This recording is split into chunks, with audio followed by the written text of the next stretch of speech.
ஆண்டவராகிய இயேசு கிறிஸ்துவின் நாமத்தினாலே உங்கள் யாவரையும் வாழ்த்தி அன்போடு வரவேற்கிறோம். எத்தனை பேர் சந்தோஷமாக இருக்கிறீங்க? ஹல்லேலூயா.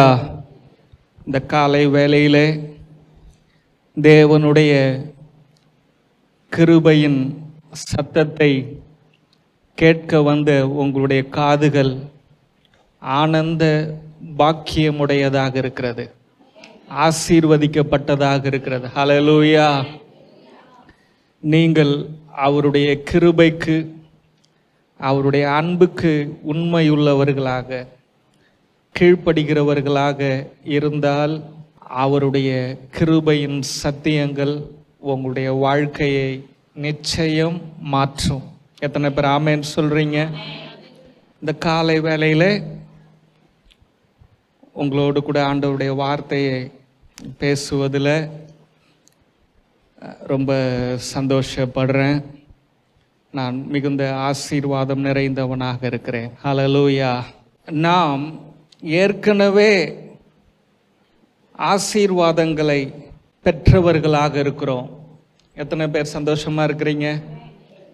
இன்னைக்கு நான் என்ன பேச போகிறேன்னா, நீங்கள் ஏற்கனவே ஆசீர்வாதத்தை, வெற்றியை அனுபவிக்கும்படியாக தெரிந்தெடுக்கப்பட்டவர்களாக இருக்கிறீர்கள். ஆமென். ஏற்கனவே ஆசீர்வாதங்களையும் வெற்றியையும் பெற்று அனுபவித்து கொண்டிருக்கிறீர்கள். பாருங்க, கிறிஸ்தவ மதம் சொல்லுகிறது, இன்றைக்கு நீ ஆண்டவரை தேடி வந்திருக்கிறியா, இன்னைக்கு ஆண்டவர் உன்னை ஆசீர்வதிக்க போறார். மத போதகர்கள் என்ன சொல்றாங்க? இன்னைக்கு நீ ஆண்டவரை தேடி வந்திருக்கிற, இன்னைக்கு ஆண்டவர் உன்னை தொட போறாரு, இன்னைக்கு உன் வாழ்க்கையை மாற்ற போறாரு. இதுதானே எல்லா சர்ச்சிலையும் சொல்றாங்க. ஒவ்வொரு வாரமும் அப்பா அம்மா என்ன சொல்றாங்க? அப்பா இன்னைக்கு நீ கேட்டதை வாங்கி தரேன். மறாவது நாளைக்கு அப்பா இன்னைக்கு நீ கேட்டதை வாங்கி தரேன். அப்போ இந்த உலகத்தில் இருக்கிற அப்பாவுக்கும் ஏசப்பாவுக்கும் என்ன வித்தியாசம்? ஏசப்பாவும் ஒவ்வொரு வாரமும் இந்த வாரம் உங்களை ஆசீர்வதிக்கிறார், இந்த வாரம் ஆசீர்வதிக்கிறார்னு சொல்லிட்டு இருந்தா, உலக அப்பாவுக்கும் ஏசப்பாவுக்கும் வித்தியாசமே இல்லை. நம்முடைய அப்பா என்ன பண்ணியிருக்கிறார்னா, ஒவ்வொரு வாரமும் நான் உன்னை ஆசீர்வதிப்பேன்னு சொல்லல. இந்த வார்த்தையை மதங்கள் சொல்லுகிறது, ஜோசியம் சொல்லுகிறது, குறி சொல்லுகிறது, பாரம்பரியம் சொல்லுகிறது. இயேசு கிறிஸ்துவின் மாறாத அவருடைய அன்பும் அவருடைய கிருபை என்ன சொல்லுதுன்னா, இதுதான் சத்தியம். இந்த காலை வேளையில் நீங்க எந்த செய்திக்கு நீங்க காது கொடுத்து கேட்க போறீங்க? உலகத்தில் இருக்கிற கிறிஸ்தவ மதங்கள் சொல்றதை நீங்க கேட்க போறீங்களா? அவருடைய மெல்லிய சத்தம், அவருடைய கிருபையின் சத்தம். ஆமென். அது சொல்லுது, உனக்காக ஏற்கனவே எல்லா ஆசீர்வாதத்தையும் நீ பெற்றுக்கொள்ளும்படியாக, வெற்றியாய் வாழும்படியாக எல்லாம் கொடுத்து விட்டேன், எல்லாவற்றையும் அனுபவிக்கும்படியாக உன்னை நான் தெரிந்தெடுத்து விட்டேன், ஏற்கனவே தெரிந்தெடுத்துட்டேன் அப்படின்றார். எத்தனை பேர் ஆமென் சொல்றீங்க? பாருங்க, இன்னைக்கு இந்த எல்லா வார்த்தைகளையும் உபாகமம் 7ஆம் அதிகாரம் 6-7 நீங்க பார்த்தீங்கன்னா வேத வார்த்தை சொல்லுகிறது, நீ உன் தேவனாகிய கர்த்தருக்கு பரிசுத்த ஜனம், பூச்சக்கரத்தில் உள்ள எல்லா ஜனங்களிலும் உன் தேவனாகிய கர்த்தர் உன்னை தமக்கு சொந்தமாய் இருக்கும்படி தெரிந்து கொண்டார். ஆண்டவர் சொல்றாரு, உங்களையும் என்னையும் பார்த்து நான் சொல்லும் போது நீங்க விசுவாசத்தோடு கைகளை தட்டி ஆண்டவருக்கு நன்றி சொல்லணும். நான் சொல்லும் போது நீங்கள் அப்பாவுக்கு பரிசுத்தமான பிள்ளைகளாக இருக்கிறீர்கள். ஒண்ணுமே கை தட்டல. ஆமென். ஏன் நம்ம கை தட்டணும் தெரியுமா? அப்பாவுக்கு நீங்க கை தட்டுறீங்க, ஒரு மனுஷனுக்கு இல்லை. ஆமென். எத்தனை பேர் சந்தோஷமா இருக்கிறீங்க? ஆண்டவர் சொல்றார், அப்பா சொல்றாரு நம்மளை பார்த்து, இந்த உலகம் முழுவதிலேயும் எல்லா ஜனங்களை பார்க்கிலும் நீங்களும் நானும் ஆண்டவருக்கு விசேஷமான ஜனமாக இருக்கிறோம்.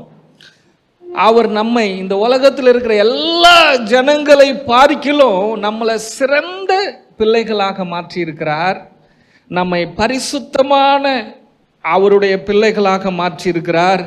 அவருக்கு சொந்தமாக, அவருக்கு உறவு உள்ள பிள்ளைகளாக உங்களையும் என்னையும் மாற்றி அவர் தேர்ந்தெடுத்திருக்கிறார்.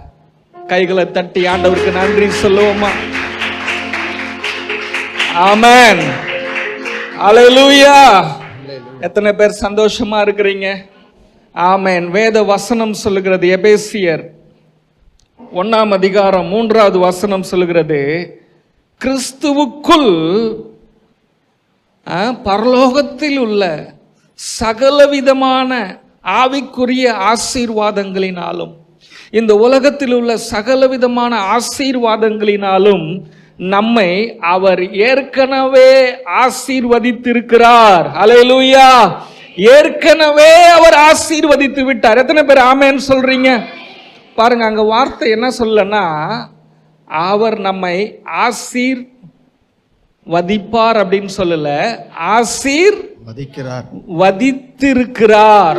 ஆசீர்வதித்திருக்கிறார்னா அது எந்த அர்த்தத்துல சொல்லுதுங்க? முடிக்கப்பட்ட. ஆமென். நான் உன்னை ஆசீர்வதிப்பேன்னு சொன்னா இனிமே நான் செய்ய போறேன்னு அர்த்தம். ஆனா அந்த வசனம் என்ன சொல்லுதுன்னா, ஆவிக்குரிய சகல ஆசீர்வாதங்களினாலும், உலகத்தில் உள்ள சகல ஆசீர்வாதங்களினாலும், ஆமென், நம்மை அவர் ஏற்கனவே ஆசீர்வதித்திருக்கிறார், ஆசீர்வதித்து விட்டார் என்று வேதம் சொல்லுகிறது. ஹல்லேலூயா. சந்தோஷமா இருக்கிறீங்களா?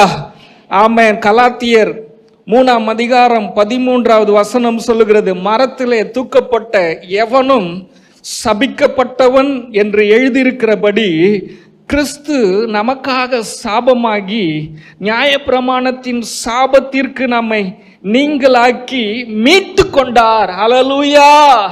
அவர் நம்மளை எப்படி அவர் பரிசுத்த ஜனமாக மாற்றினாரு, எப்படி நம்ம விலையேறப்பெற்ற ஜனமாக மாற்றி அவருடைய பிள்ளைகளாக மாற்றி அவர் நம்ம தெரிந்து கொண்டார் என்றால், அவர் நியாயப்பிரமாணத்தின் சாபங்களை எல்லாம் கல்வாரி சிலுவையிலே அவர் அந்த சாபங்களை சுமந்தார். நம்முடைய சாபங்களை அவர் சுமந்து, ஆமென், நியாயப்பிரமாண சாபத்திலிருந்து நம்மை நீங்களாக்கி நம்மை மீட்டெடுத்தவர். அல்லேலூயா. நம்முடைய ஆண்டவர் எப்படிப்பட்டவர் வேதம் சொல்கிறது என்றால், ஆண்டவர் நம்முடைய தேவனிடத்தில் திரளான மீட்பு உண்டு. அல்லேலூயா. திரளான மீட்பு உண்டு. அவருடைய மீட்பு நம்மை சாபத்திலிருந்தும் வியாதியிலிருந்தும் நியாயப்பிரமாணத்தின் தண்டனையிலிருந்தும் நம்மை மீட்டெடுத்திருக்கிறது என்று வேதம் சொல்லுகிறது. 14வது வசனம் சொல்லுகிறது, ஆபிரகாமுக்கு உண்டான ஆசீர்வாதம் இயேசு கிறிஸ்துவினால் புறஜாதிகளுக்கு வரும்படியாகவும் ஆவியை குறித்து சொல்லப்பட்ட வாக்குத்தத்தத்தை நாம் விசுவாசத்தினால் பெரும்படியாகவும் இப்படி ஆயிற்று. பாருங்க, ஆண்டவர் நம்மளை எப்படி பரிசுத்த ஜனமா மாத்தினாரு. இஸ்ரவேல் ஜனங்களை பார்த்துதான் ஆண்டவர் சொன்னார், நீ என்னுடைய பரிசுத்தமான ஜனம், நான் உன்னை எனக்காக தெரிந்தெடுத்திருக்கிறேன், எனக்கு சொந்தமான பிள்ளை என்று ஆண்டவர் சொன்னாரு. அந்த வார்த்தை நமக்கு எப்படி சொந்தமாகிறது, நமக்கு எப்படி அது உரிமையாக மாறுகிறது என்றால், ஆபிரகாம் மூலமாக. ஆமென். ஆபிரகாமுக்கு உண்டான எல்லா ஆசீர்வாதங்களும் இயேசு கிறிஸ்துவினால் நமக்கு சொந்தமாக மாறுகிறது. ஆமென். எத்தனை பேர் சந்தோஷமா இருக்கிறீங்க? பழைய ஏற்பாட்டில் சொல்லப்பட்ட ஒவ்வொரு ஆசீர்வாதங்களும் இயேசு கிறிஸ்துவின் மூலமாக நம்முடைய வாழ்க்கையில அது நிறைவேற்றப்பட்டு முடித்து விட்டது. ஆமென். ஆமென். ஆண்டவர் சொன்னாரு, ஒவ்வொரு வருஷமும் நீ வாக்குத்தத்தம் கொடுக்குற, வாக்குத்தத்தத்தை அச்சடிச்சு கொடுக்குற, காலண்டர் கொடுக்குற, ஆனா நான் அப்படிப்பட்டவர் அல்ல. பழைய ஏற்பாட்டில் இருக்கிற ஜனங்கள் தான் அவர்கள் வாக்குத்தத்தங்களை பெற்று அந்த வாக்குத்தத்தம் நிறைவேற காத்திருக்க வேண்டியவர்களாக இருக்கிறார்கள். யாருங்க? பழைய ஏற்பாட்டு ஜனங்கள் தேவனிடத்திலே ஒரு வாக்குத்தத்தங்களை பெற்று அந்த வாக்குத்தத்தம் நிறைவேற காத்திருக்கிறவர்களாக இருக்கிறார்கள். ஆனால் புதிய ஏற்பாட்டிலே இயேசு கிறிஸ்து கல்வாரி சிலுவையிலே வேதத்திலே நமக்கென்று சொல்லப்பட்ட எல்லா வாக்குத்தத்தங்களையும் நமக்காக கல்வாரி சிலுவையிலே நிறைவேற்றி முடித்து விட்டார். கிறிஸ்துவுக்குள்ளே ஒரு மனிதன் என்றைக்கு அவன் ரட்சிக்கப்பட்டானோ அன்றைக்கே வேதத்திலே சொல்லப்பட்ட எல்லா வாக்குத்தத்தங்களும் நிறைவேறி முடிக்கப்பட்டதை அவன் சுதந்திரிக்கிறவனாய் மாறுகிறான். இதுதான் வெளிப்பாடு, இதுதான் சத்தியம். இந்த வெளிப்பாடு உன் வாழ்க்கையில் இருந்துச்சுன்னு, ஆண்டவரே இன்னைக்கு எனக்கு ஒரு வாக்குத்தத்தம் கொடுங்க, இன்னைக்கு என்கிட்ட பேசுங்க அப்படின்னு நீங்க சொல்ல மாட்டீங்க. எனக்காக எல்லா வாக்குத்தத்தங்களும் ஆம் என்றும் ஆமென் என்றும் இருக்கிறது. ஹல்லேலூயா. எத்தனை பேர் சந்தோஷமா இருக்கிறீங்க? என்னுடைய முதலாவது குறிப்பு என்னன்னா, தேவனுடைய அன்பினாலே நீங்களும் நானும் தேர்ந்தெடுக்கப்பட்டவர்களாக இருக்கிறோம். நீ எழுத வேண்டிய குறிப்பு என்னன்னா, அவருடைய அன்பினாலே தேர்ந்தெடுக்கப்பட்ட பிள்ளைகள். பழைய ஏற்பாட்டு மக்களை பார்த்து ஆண்டவர் சொல்றாரு, என்னுடைய அன்பினாலே நீங்கள் தெரிந்தெடுக்கப்பட்ட ஜனம் என்று சொல்றார். பாருங்க, இஸ்ரவேல் ஜனங்கள் இயேசு கிறிஸ்துவின் இரத்தத்தோடு சம்பந்தப்பட்ட ஜனங்கள். புரியுதா உங்களுக்கு? இரத்தத்தோடு, இயேசு கிறிஸ்துவின் இரத்தமும் இஸ்ரவேல் ஜனங்களுடைய இரத்தமும் சேம் பிளட், உறவுக்காரர்கள். ஹல்லேலூயா. அந்த உறவுக்காரர்களாக இருக்கிறார்கள். அவங்கள பார்த்து தான் என்ன சொல்லியிருக்கணும்? நீங்கள் என்னுடைய பிள்ளைகள் என்று சொல்லியிருக்கணும். ஆனா சொந்த ரத்தத்தில் இருக்கிற ஜனங்களை பார்த்து ஆண்டவர் சொல்றாரு, நீங்கள் எனக்கு பரிசுத்த ஜனங்கள் என்று சொல்லுகிறார்கள். இயேசு கிறிஸ்துவுக்கும் நமக்கும் இருக்கிற உறவு என்னன்னா, நாம் புறஜாதிகள், நாம் அந்நியர்களாக இருக்கிறோம். ஆனால் இயேசு கல்வாரி சிலுவையிலே உனக்காகவும் எனக்காகவும் ரத்தத்தையும் சரீரத்தையும் சிந்தி பிற்க ஒப்பு கொடுத்த அந்த ஒரே காரணத்தினாலே நாம் அவருடைய பிள்ளைகளாக மாற்றப்பட்டிருக்கிறோம். சொந்த ரத்தம் பிள்ளைகள் அல்ல, நீங்களும் நானும் தான் அவருடைய பிள்ளைகள். ஆமென். இந்த ஒரு வெளிச்சம் போதும் உங்க வாழ்க்கையில ஜெயிக்கிறதுக்கு. ஆமென். இந்த ஒரு வெளிச்சம் போதும் உங்க வாழ்க்கையே மாறிடும். ஆனா என்ன பிரச்சனை தெரியுமா? இந்த நேரத்தில் கேட்டுட்டு நீங்க இதை அப்படியே காத்துல வாங்கி விட்டுருவீங்க. இதெல்லாம் உங்க ஹார்ட்ல வைக்கணும். பாருங்க, நேற்றைய தினத்தில் ஆண்டவர் சொன்னாரு, நான் என் பையனை பார்த்து எப்பயுமே ஹாய் அப்படின்னுவேன். ஸ்கூலுக்கு போகும்போது ஹாய் அப்படின்னு பாய் அப்படின்ட்டு போவாங்க. அப்போ அதை குறித்து நேற்று ஈவினிங் வாக்கிங் போகும்போது அப்படி யோசிச்சுட்டு இருந்தேன். ஆண்டவர் என்கிட்ட பேசினாரு, இந்த உலகத்தில் ஹாய் பாய் டாட்டா பாய் பாய்ன்னு காட்ட முடியாத, அப்படி சொல்ல முடியாத ஒரே ஆள் யார் தெரியுமா?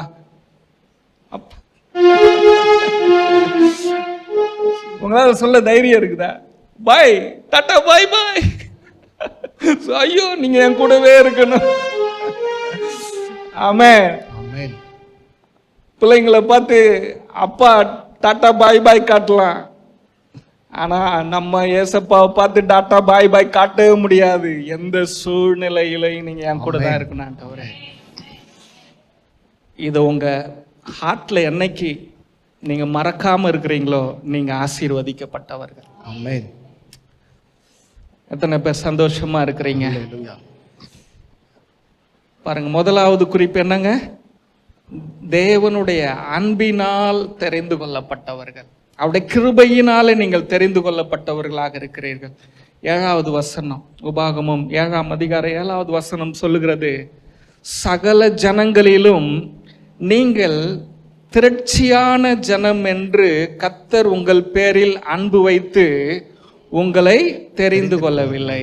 ஆண்டவர் சொல்றாரு, இந்த உலகத்தில் இருக்கிற எல்லா நாட்டில் இருக்கிற மக்கள் மாதிரி நீங்க ரொம்ப அதிகமா இருக்கிறதுனால ரொம்ப ஃபேமஸான நாடா இருக்கிறதுனால, ரொம்ப நீங்க ஆசீர்வதிக்கப்பட்டவங்களா இருக்கிறதுனால, நீங்க ரொம்ப அறிவாளியா இருக்கிறதுனால நான் உங்களை தேர்ந்தெடுக்கல. நீங்க கொஞ்சம் ஜனமா இருந்ததுனால நான் தேர்ந்தெடுத்தேன்.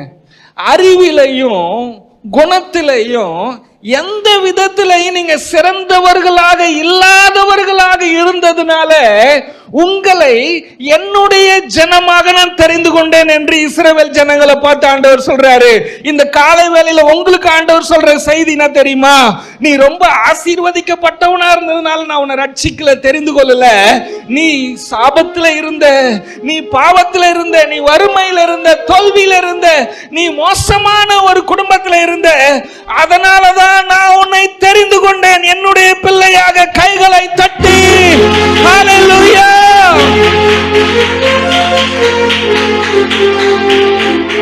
ஆமென். பாருங்க, இஸ்ரவேல் ஜனங்க மோசமான ஜனங்க. வழி நடத்தின அவருடைய ஊழியக்கார கல்லெறிஞ்சாங்க. ஆண்டவரை 10 முறை சோதிச்சு பார்த்தாங்க. ஆண்டவரை எதிர்த்து நின்னாங்க. ஆண்டவரை நிந்திச்சாங்க. ஆமென். வணங்கா கழுத்துள்ள ஜனங்கள். அவங்கள குறித்து ஆண்டவர் அப்படி சொல்றாரு. அவ்வளவு குணத்துல மோசமான ஜனங்களாக இருந்தார்கள். அப்படிப்பட்ட ஜனங்களை தேவன் தேர்ந்தெடுத்து அந்த சின்ன, இன்னைக்கும் பார்த்தீங்கன்னா இலங்கை தேசத்தோட இஸ்ரவேல் தேசம் சின்னதான். என்னங்க, இலங்கை தேசத்தோட இஸ்ரவேல் தேசம் சின்னது.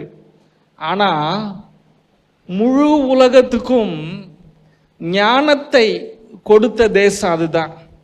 கண்டுபிடிப்புகளை கொடுத்த தேசம் அதுதான். ஆமென். முழு உலகமும் அந்த சின்ன நாட்டோட யுத்தம் பண்ணுது. எந்த நாட்டாலையும் ஜெயிக்க முடியல. காரணம் என்ன தெரியுமா?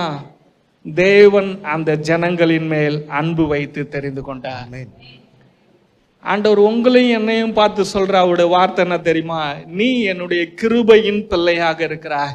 என்னுடைய கிருபையினாலே, என்னுடைய அன்புனாலே நான் உன்னை தெரிந்து கொண்டேன்.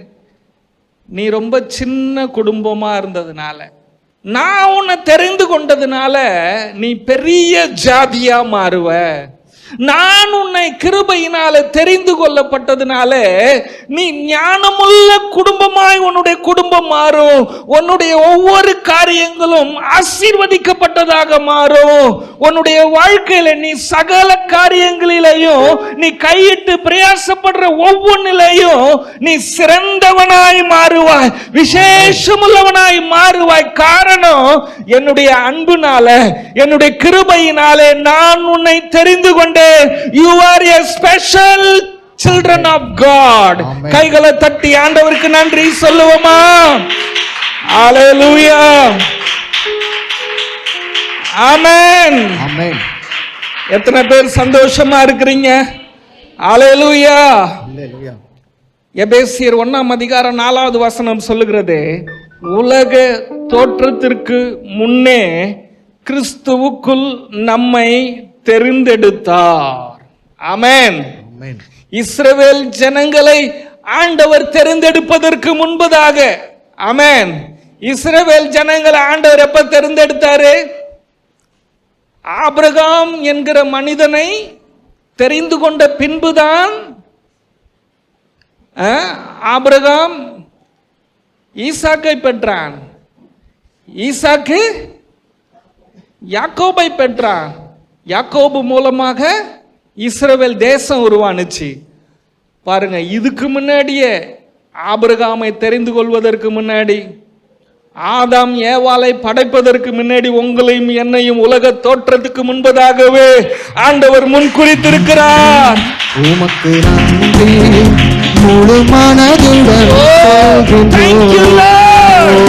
நன்றி, உமக்கு நன்றி மனநிறைவுடன் சொல்கின்றோம். ஹalleluya. யோவான் 15ஆம் அதிகாரம் 16வது வசனம் சொல்லுகிறது, தேவன் நம்மை தெரிந்தெடுத்தார். இன்னைக்கு ஜனங்கள் சொல்வாங்க, இந்த நல்ல தெய்வத்தை நான் தெரிந்தெடுத்துக்கிட்டேங்க. நான் சொல்றேன், நீங்களும் நானும் தேர்ந்தெடுக்கல, அவர் தேர்ந்தெடுத்தாரு நம்மள. அல்லேலூயா. நம்மளை விட எத்தனையோ நல்ல மனிதர்கள் உலகத்தில் இருக்கிறார்கள். என்னவோ தெரியல, உங்க மேல அவருடைய கண்ணு பட்டுச்சு, நம்ம மேல கண்ணு பட்டுச்சு. ஆமென்.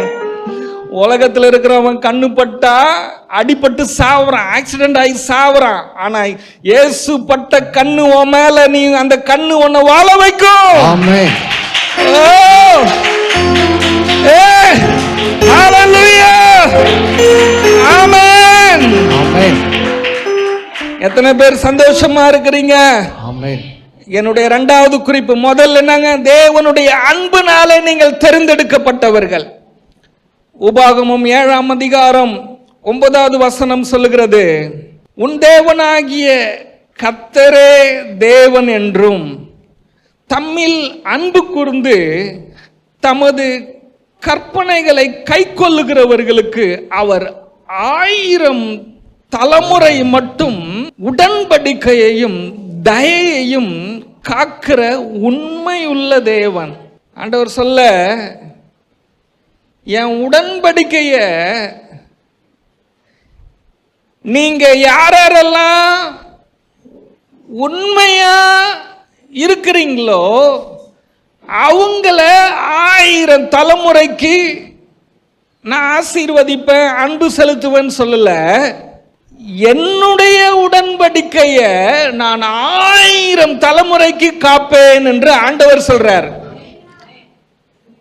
கிறிஸ்தவ மதம் நான் சொல்றேன்னா, ஆண்டவர் உனக்காக ரத்தம் சிந்தினாரு, உனக்காக சிலுவையில மரிச்சாரு, அந்த உடன்படிக்கையை நீ மறக்காம இருக்கணும், அந்த உடன்படிக்கையை நீ பிடிச்சுக்கணும். அப்படி இருந்தாதான் உனக்கு ஆண்டவர் உண்மை உள்ளவரா இருப்பாரு. நீ அவருக்கு உண்மையா இருந்தா அவர் உனக்கு உண்மையா இருப்பாருன்னு கிறிஸ்தவ மதம் சொல்லுகிறது. ஆனால் கிறிஸ்துவனுடைய கிருபை, அவருடைய அன்பு நமக்கு என்ன போதிக்குது அப்படின்னா, நான் உன்னோடு செய்த அந்த உடன்படிக்கைக்கு, அந்த உடன்படிக்கையை காக்கிறதுல, அந்த அன்பை உண்மையில் வைத்த அந்த அன்பை காக்கிறதுல நான் உண்மை உள்ள தேவனாக இருக்கிறேன். இங்க உங்களுடைய உண்மையை சொல்லல, அவருடைய உண்மை சொல்லுது. நம்ம உண்மை என்னன்னு நமக்கு தெரியும், உங்களுடைய உண்மை என்னன்னு எனக்கு தெரியும். ஆமென். ஆமா, உங்களுடைய வாழ்க்கையில் என்ன உண்மை, நீங்க ஆண்டவருக்கு கொடுக்கிற காணிக்கையில என்ன உண்மை, எல்லாம் எனக்கு தெரியும். அதனால நம்ம உண்மை கரை சேரவே சேராது. எத்தனை பேர் சொல்றீங்க என் உண்மை கரை சேரும்னு? அப்படி சொன்னீங்கன்னா நீங்க தான் முதல்ல மோசமானவங்கன்னு அர்த்தம். உங்க உண்மை கரை சேராது. எத்தனை பேருக்கு சந்தேகம் இருக்குதா? இன்னொரு முறை சொல்லட்டுமா? யாருக்காவது குத்துதா? நம்முடைய உண்மை நம்மை கரை சேர்க்கவே சேர்க்காது. அவருடைய உண்மைதான் உன்னை அக்கறை சேர்க்கும், உன்னை வாழ வைக்கும். அவருடைய உண்மை உன்னுடைய சந்ததியை 1000 தலைமுறைக்கு கொண்டு போகும், 1000 தலைமுறைக்கு உன்னை ஆசீர்வதிக்கும், உன்னுடைய குடும்பத்தின் மேல் அன்பு செலுத்தும்.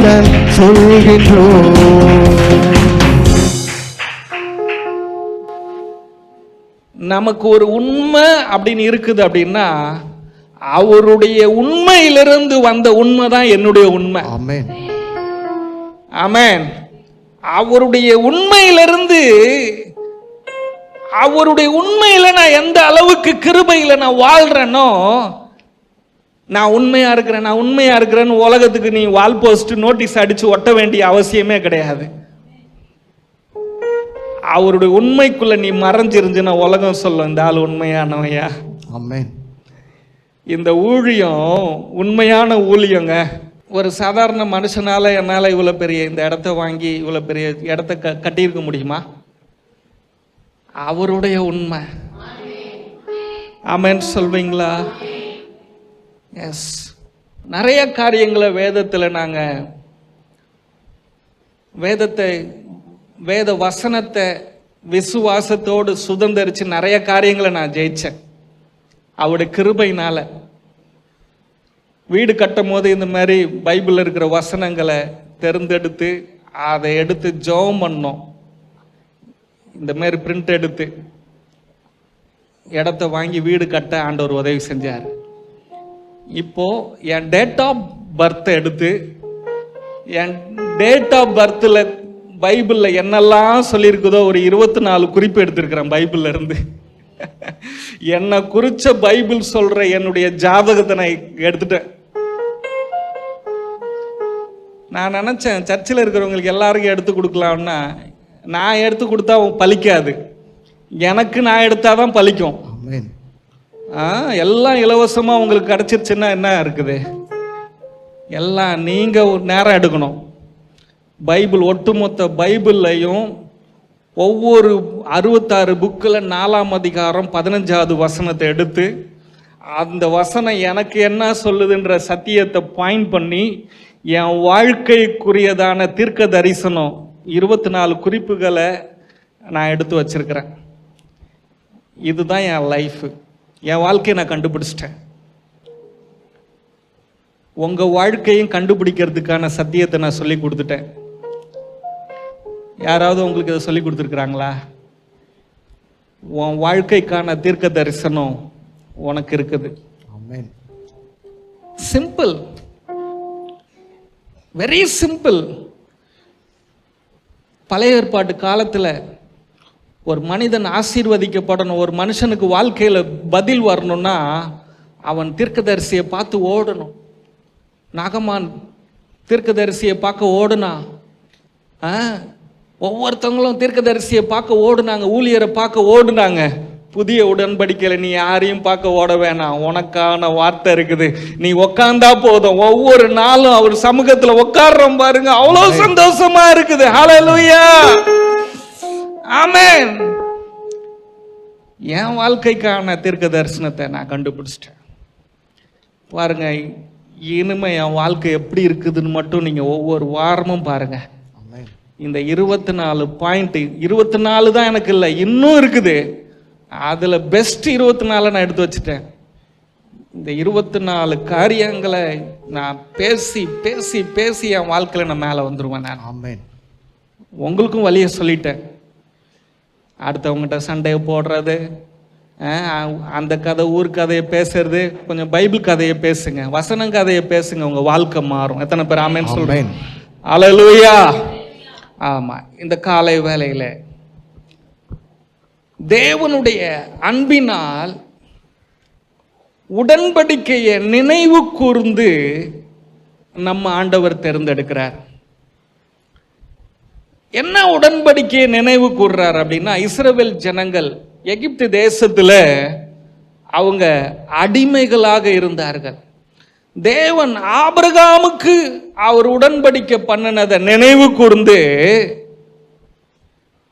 தன்னுடைய ஜனங்களை அடிமைத்தனத்தில் இருக்கிற இஸ்ரவேல் தேசத்திலிருந்து அந்த ஜனங்களை விடுதலை ஆக்குறார். ஆபிரகாமுக்கு அவர் செஞ்ச உடன்படிக்கையை நினைவு கூறுகிறார். ஆமென். அவருடைய அன்பு நம்முடைய முற்பிதாக்களுடைய வாழ்க்கையில தேவன் என்னெல்லாம் சொல்லி உடன்படிக்கை செஞ்சாரோ அதை நினைவு கூர்ந்து முற்பிதாக்களின் மேல் தேவன் வைத்த அன்பு, அவருடைய பிள்ளைகளாக இருந்த இஸ்ரவேல் ஜனங்கள் மேல் அதே அன்பு வெளிப்படுத்தி அந்த ஜனங்களை நினைவு கூர்ந்து அவர்களை தேர்ந்தெடுத்தார். இந்த காலை வேளையில் இதை நமக்கு எப்படி எடுத்துக்கலாம்? தேவன் கல்வாரி சிலுவையிலே உங்களுக்காகவும் எனக்காகவும் சிந்தின அந்த இரத்தத்தின் மூலமாக, சரீரத்தின் மூலமாக அவர் தன்னுடைய ஜீவனையே கொடுத்தாரு. அந்த அன்பை பிதா நினைவு கூர்ந்து உங்களையும் என்னையும் அவருடைய பிள்ளையாக மாற்றி இருக்கிறார். நம்மை அவர் தெரிந்தெடுத்திருக்கிறார். கைகளை தட்டி ஹல்லேலூயா, ஆமென். பாருங்க, இந்த இடத்துல ஒரு காரியத்தை நான் கொஞ்சம் ஸ்ட்ராங்கா பேச விரும்புறேன். தம்மில் அன்பு கூர்ந்து தமது கற்பனைகளை கை கொள்ளுகிறவர்களுக்கு, தேவனுடைய கற்பனை என்றால் என்ன? கற்பனை அப்படின்னு சொன்னா நியாயப்பிரமாணத்தை கை கொள்வதல்ல.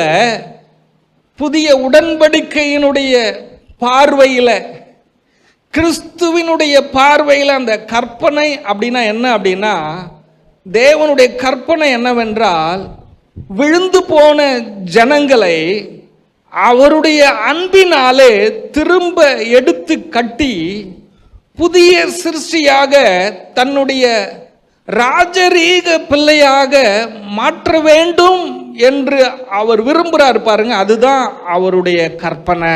அல்லேலூயா. பாருங்க, இஸ்ரவேல் ஜனங்கள் அந்த எகிப்திலே அழிந்து போகிற அடிமைத்தனத்தில் இருக்கிற ஜனங்களை, அந்த விழுந்து போன அந்த ஜனங்களை அவருடைய அன்புனால எடுத்து அவர்களை கட்டி அவர்களை பாலும் தேனும் ஓடுகிற தேசத்தை அவர்களுக்கு கொடுத்தாரு பாருங்க. அதுதான் அவருடைய அன்பின் கட்டளை. ஆமென். நாங்கள் தேவன் எங்கள் மேல் வைத்திருக்கிற அன்பின் கட்டளைகளை நாங்கள் புரிந்து கொள்ள வேண்டும். அன்பின் கட்டளை என்பது நியாயப்பிரமாணத்தை கை கொள்வதல்ல. அவருடைய அன்பு எங்களை விழுந்து போன அடிமைத்தன வீடாகிய எகிப்திலிருந்து எங்களை விடுதலையாக்கி எங்களை ஆசீர்வாதமான தேசத்தில் வைத்தது. அதுதான் அவருடைய அன்பின் கற்பனை. அல்லேலூயா. தேவனுடைய கற்பனை என்றால் என்ன? இரண்டாவது என்ன அப்படின்னா, கிறிஸ்துவின் தீர்மானத்தின்படி ஆசீர்வாதங்களை சுதந்தரித்துக் கொள்ளும்படியாக அழைக்கப்பட்டவர்கள், தெரிந்து கொள்ளப்பட்டவர்கள் என்பதே அவருடைய கற்பனையாக இருக்கிறது. அவருடைய கற்பனை என்னங்க? அல்லேலூயா. அவருடைய தீர்மானத்தின்படி அவருடைய ஆசீர்வாதங்களை சுதந்தரிக்கும்படியாக அழைக்கப்பட்டவர்களாக இருக்கிறோமே, தெரிந்து கொள்ளப்பட்டவர்களாக இருக்கிறோமே, இதுதான் அவருடைய கற்பனை. கற்பனை என்னங்க? முதல்ல என்னங்க? விழுந்து போன நம்மளை தூக்கி எடுத்து ஆசீர்வாதமான வாழ்க்கையில வச்சாரு பாருங்க. அதுதான் அவருடைய கற்பனை. இரண்டாவது கற்பனை என்னங்க? அவருடைய தீர்மானத்தின்படி, அவருடைய திட்டத்தின்படி ஆசீர்வாதத்தை சுதந்தரிக்கிறவர்களாக நம்மை அழைத்திருக்கிறார், தெரிந்தெடுத்திருக்கிறாரே, இதுதான் அவருடைய கற்பனை. இஸ்ரவேல் ஜனங்கள், மோசமான இஸ்ரவேல் ஜனங்களை அவர்கள் மேல் தேவன் அன்பு கூர்ந்து எத்தனையோ முறை அந்த ஜனங்கள் ஆண்டவரை விட்டு தூரம் போனார்களே, அப்படிப்பட்ட ஜனங்களின் மேல் அவர் அன்பு கூர்ந்தார். எத்தனை முறை அவர்கள் இடறி விழுந்தாலும், பழைய ஏற்பாடு முழுவதும் நீங்க வாசிச்சு பார்த்தீங்கன்னா, இஸ்ரவேல் ஜனங்க ஆண்டவரை விட்டு பின்வாங்கினது கணக்கே இல்லை. பல மடங்கு, கணக்கில்லாத மடங்கு அவங்க ஆண்டவரை விட்டு தூரம் போயிட்டே இருந்தாங்க, ஆண்டவரை மறந்தாங்க. நீங்க நியாயாதிபதிகள் அப்படின்ற புத்தகத்தை மட்டும் வாசிச்சாலே பாருங்க, ஒவ்வொரு நியாயாதிபதியும் விழுந்து போவான், ஆண்டவர் விட்டு தூரம் போவான். ராஜாக்கள் புத்தகத்தை நீங்க வாசிச்சு பாருங்க, ஒவ்வொரு ராஜாவும் ஆண்டவர் ஆசீர்வதிச்சோன்னு விழுந்து போவான். அப்போ பழைய ஏற்பாடு முழுவதுமே விழுந்து போனவர்கள். ஆனாலும் எத்தனை முறை விழுந்தாலும் அந்த ஜனங்களை போய் ஆண்டவர் தூக்கி தூக்கி விடுறார் பாருங்க. அதுதான் அவருடைய அன்பின் கற்பனை. இந்த அன்பின் கற்பனையை நீங்க எத்தனை பேர் பிடிக்க விரும்புறீங்க? அந்த அன்பின் கற்பனையில எத்தனை பேர் வாழ விரும்புறீங்க? எத்தனை முறை விழுந்தாலும் நீ என்னுடைய பிள்ளைதான், நீ என்னால் தெரிந்து கொள்ளப்பட்டவன் என்றுதான் அவர் ஓடி ஓடி வந்து அன்பு செலுத்துறார். ஆண்டவர் எசேக்கியேல் புத்தகத்தில் நீங்க வாசிச்சீங்கன்னா ஆண்டவர் சொல்றாரு, நீ எத்தனை முறை நீ விழுந்தாலும் உன்னை தேடி வந்து வந்து உன்னை நான் மீட்டெடுக்கிறேன், உன்னை என்னுடைய பிள்ளையா மறுபடியும் உன்னை விடுவிக்கிறேனே. அதனுடைய காரணம் உன்னுடைய பரிசுத்தத்தினால் அல்ல, என்னுடைய பரிசுத்த நாமத்தின் நிமித்தம் நான் உன்னை விடுதலையாக்குகிறேன் என்று ஆண்டவர் சொல்றாரு. அந்த பழைய உடன்படிக்கையில் இருக்கிற ஜனங்களுக்கு ஆண்டவர் சொல்றாரு, உன்னுடைய நீதினால் அல்ல, உன் பரிசுத்தத்தினால் அல்ல, என்னுடைய பரிசுத்த நாமத்தின் நிமித்தம் உன்னை ஒவ்வொரு முறையும் தூக்கி எடுக்கிறேன் என்றார். புதிய உடன்படிக்கையில் இருக்கிற உங்களுக்கும் எனக்கும் அவருடைய அன்பின் கட்டளை நமக்கு எவ்வளவு ஆசீர்வாதமாக இருக்கிறது என்று உணர்கிறவர்கள் மட்டும் கைகளை தட்டி ஆண்டவருக்கு நன்றி சொல்லுங்க. முழு மனதுடன் சொல்கின்றோம், நன்றி உமக்கு நன்றி, மனநிறைவுடன் சொல்கிறோம். ஹல்லேலூயா, ஹல்லேலூயா. தேவன் எங்கள் மேல் வைத்த அன்பினாலும் பிதாக்களுக்கு கொடுத்த வாக்குத்தத்தங்களினாலும் உடன்படிக்கையினாலும் எங்களை விடுவித்தாரே, அதை புரிந்து அவர் மேல் அன்பு கூறுகிறோமே, அதற்கு பெயர்தான் கற்பனை. நான் சொன்னது எத்தனை பேர் புரிஞ்சிச்சு? ஆமென். ஏசப்பா நம்ம மேல அன்பு வச்சாரே, நம்முடைய முற்பிதாக்கள் ஆவிக்குரிய பரிசுத்தவான்களுக்கு ஆண்டவர் கொடுத்த எல்லா வாக்குத்தத்தங்களையும் உடன்படிக்கையும் நினைவு கூர்ந்து அவர் எங்களை விடுதலையாக்குனாரே, எங்களுக்கு அவர் தந்தாரே, அந்த ரட்சிப்பை நாங்கள் புரிந்து கொண்டு, அந்த அன்பை புரிந்து கொண்டு அவரை நாங்கள் நேசிக்கிறோமே, அதற்கு பெயர்தான் கற்பனை. ஆமா, அவருடைய நன்மை, அவருடைய வாக்குத்தத்தங்கள், அவருடைய அன்பு, ஆமென், அவர் நம்மோடு செஞ்ச உடன்படிக்கை, இதெல்லாம் நினைவு கூர்ந்து நம்மளை ரட்சித்தார்ல, இதை புரிஞ்சுக்கொள்றோம் பாருங்க. அவர் நம்ம மேல வச்சிருக்கிற அன்பை நாங்க புரிஞ்சு நாங்க அவரை நேசிக்கிறோம் பாருங்க, அதுக்கு பேர் தான் கற்பனை. ஆமென். ஆமென். இன்னைக்கு ஜனங்க கற்பனை அப்படின்னா எதை எடுத்துக்கிறாங்க தெரியுமா? நியாயப்பிரமாணம் கொடுக்கப்பட்டதனுடைய நோக்கம், நியாயப்பிரமாணத்தை தான் அவங்க பிடிச்சிக்கிறாங்க. நியாயப்பிரமாணத்தை தங்களுடைய கற்பனையாக நினைத்து கொண்டு அதை ஃபாலோ பண்ண விரும்புகிறாங்க. அந்த நியாயப்பிரமாணம் உங்களுக்கு கொடுக்கப்படலை. உங்களுக்கு சொல்லட்டுமா, அந்த நியாயப்பிரமாணம் இஸ்ரவேல் ஜனங்களுக்கே கொடுக்கப்படலை. இப்போ உலகத்தில் நியாயப்பிரமாண காலம் தடுத்து நிறுத்தப்பட்டிருக்கிறது. உலகம் முழுவதிலுமே கிருபையின் ஆவியை ஊற்றி முழு உலகத்திலேயும் பரிசுத்த ஆவியானவருடைய ஆளுகை நடந்து கொண்டிருக்கிறது. இந்த உலகத்துல எந்த நாட்டுக்கும், இஸ்ரவேல் நாட்டுக்கு கூட நியாயப்பிரமாணம் இன்னும் இல்லை. எத்தனை பேருக்கு தெரியும் இன்னைக்கு இஸ்ரவேல் ஜனங்க பாவம் செஞ்ச ஆட்ட மாட்ட அடிக்கிறாங்களா? இன்னைக்கு இஸ்ரவேல் ஜனங்களுக்கு ஆலயமே இல்லை. இன்னைக்கு ஆலயம் இல்லை. ஆலயம் இருந்தாதான் பலி செலுத்த முடியும். ஆலயமே இல்லை. இன்னைக்கு உலகம் முழுவதிலுமே நியாயப்பிரமாணமே இன்னைக்கு இல்லை. கிருபையின் காலம், கிறிஸ்துவின் அன்பின் காலம், பரிசுத்த ஆவியானவருடைய காலம். பாருங்க, இதை சொல்லும் போது நிறைய பேர் ஆச்சரியமா கண்ணெல்லாம் உருளுது. எவ்வளோ பெரிய உண்மை இன்னைக்கு உலகம் அறியாம இருக்குது. ஏன் சபை உலகம் அறிஞ்ச அறியலைன்னா என்ன இருக்கு? சபை அறியணும் முதல்ல. எத்தனை பேர் இன்னைக்கு தான் எனக்கு தெரியுதுன்னு சொல்றீங்க? பாருங்க, எத்தனையோ மக்கள் நம்ம தமிழ்நாட்டில இருந்து இஸ்ரவேல் தேசத்துக்கு போயிருக்கிறாங்க. அங்க நியாயப்பிரமாண ஆலயம்லாம் கிடையாது. இஸ்ரவேல் நாட்டில் இன்னைக்கு கேத்தலிக் சர்ச்சு நிறைய கிடக்குதான், கத்தோலிக்க சபை கிடக்குது. ஆனால் நியாயப்பிரமாண சபைகள் அங்கே இல்லை. அது வருகிற நாளில கட்டப்படும் என்று வேதம் சொல்லி இருக்கிறது இல்லையா? இது எத்தனை பேருக்கு தெரியும்? அது கட்டப்படுறதுக்காக எல்லாமே ஏற்பாடு செய்து ஆயத்தப்படுத்தி வச்சிருக்கிறாங்க. அதுக்கான நேரம் இன்னும் வரல, அதுக்காக காத்திருக்கிறாங்க.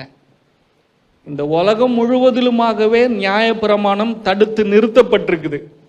ஆனால் இன்னைக்கு திருச்சபை போதகர்கள், விசுவாசிகள், மதத்தில் இருக்கிறவங்க எல்லாம் நியாயப்பிரமாண கற்பனையை நிறைவேற்றுவதில் தீவிரமா இருக்கிறாங்க.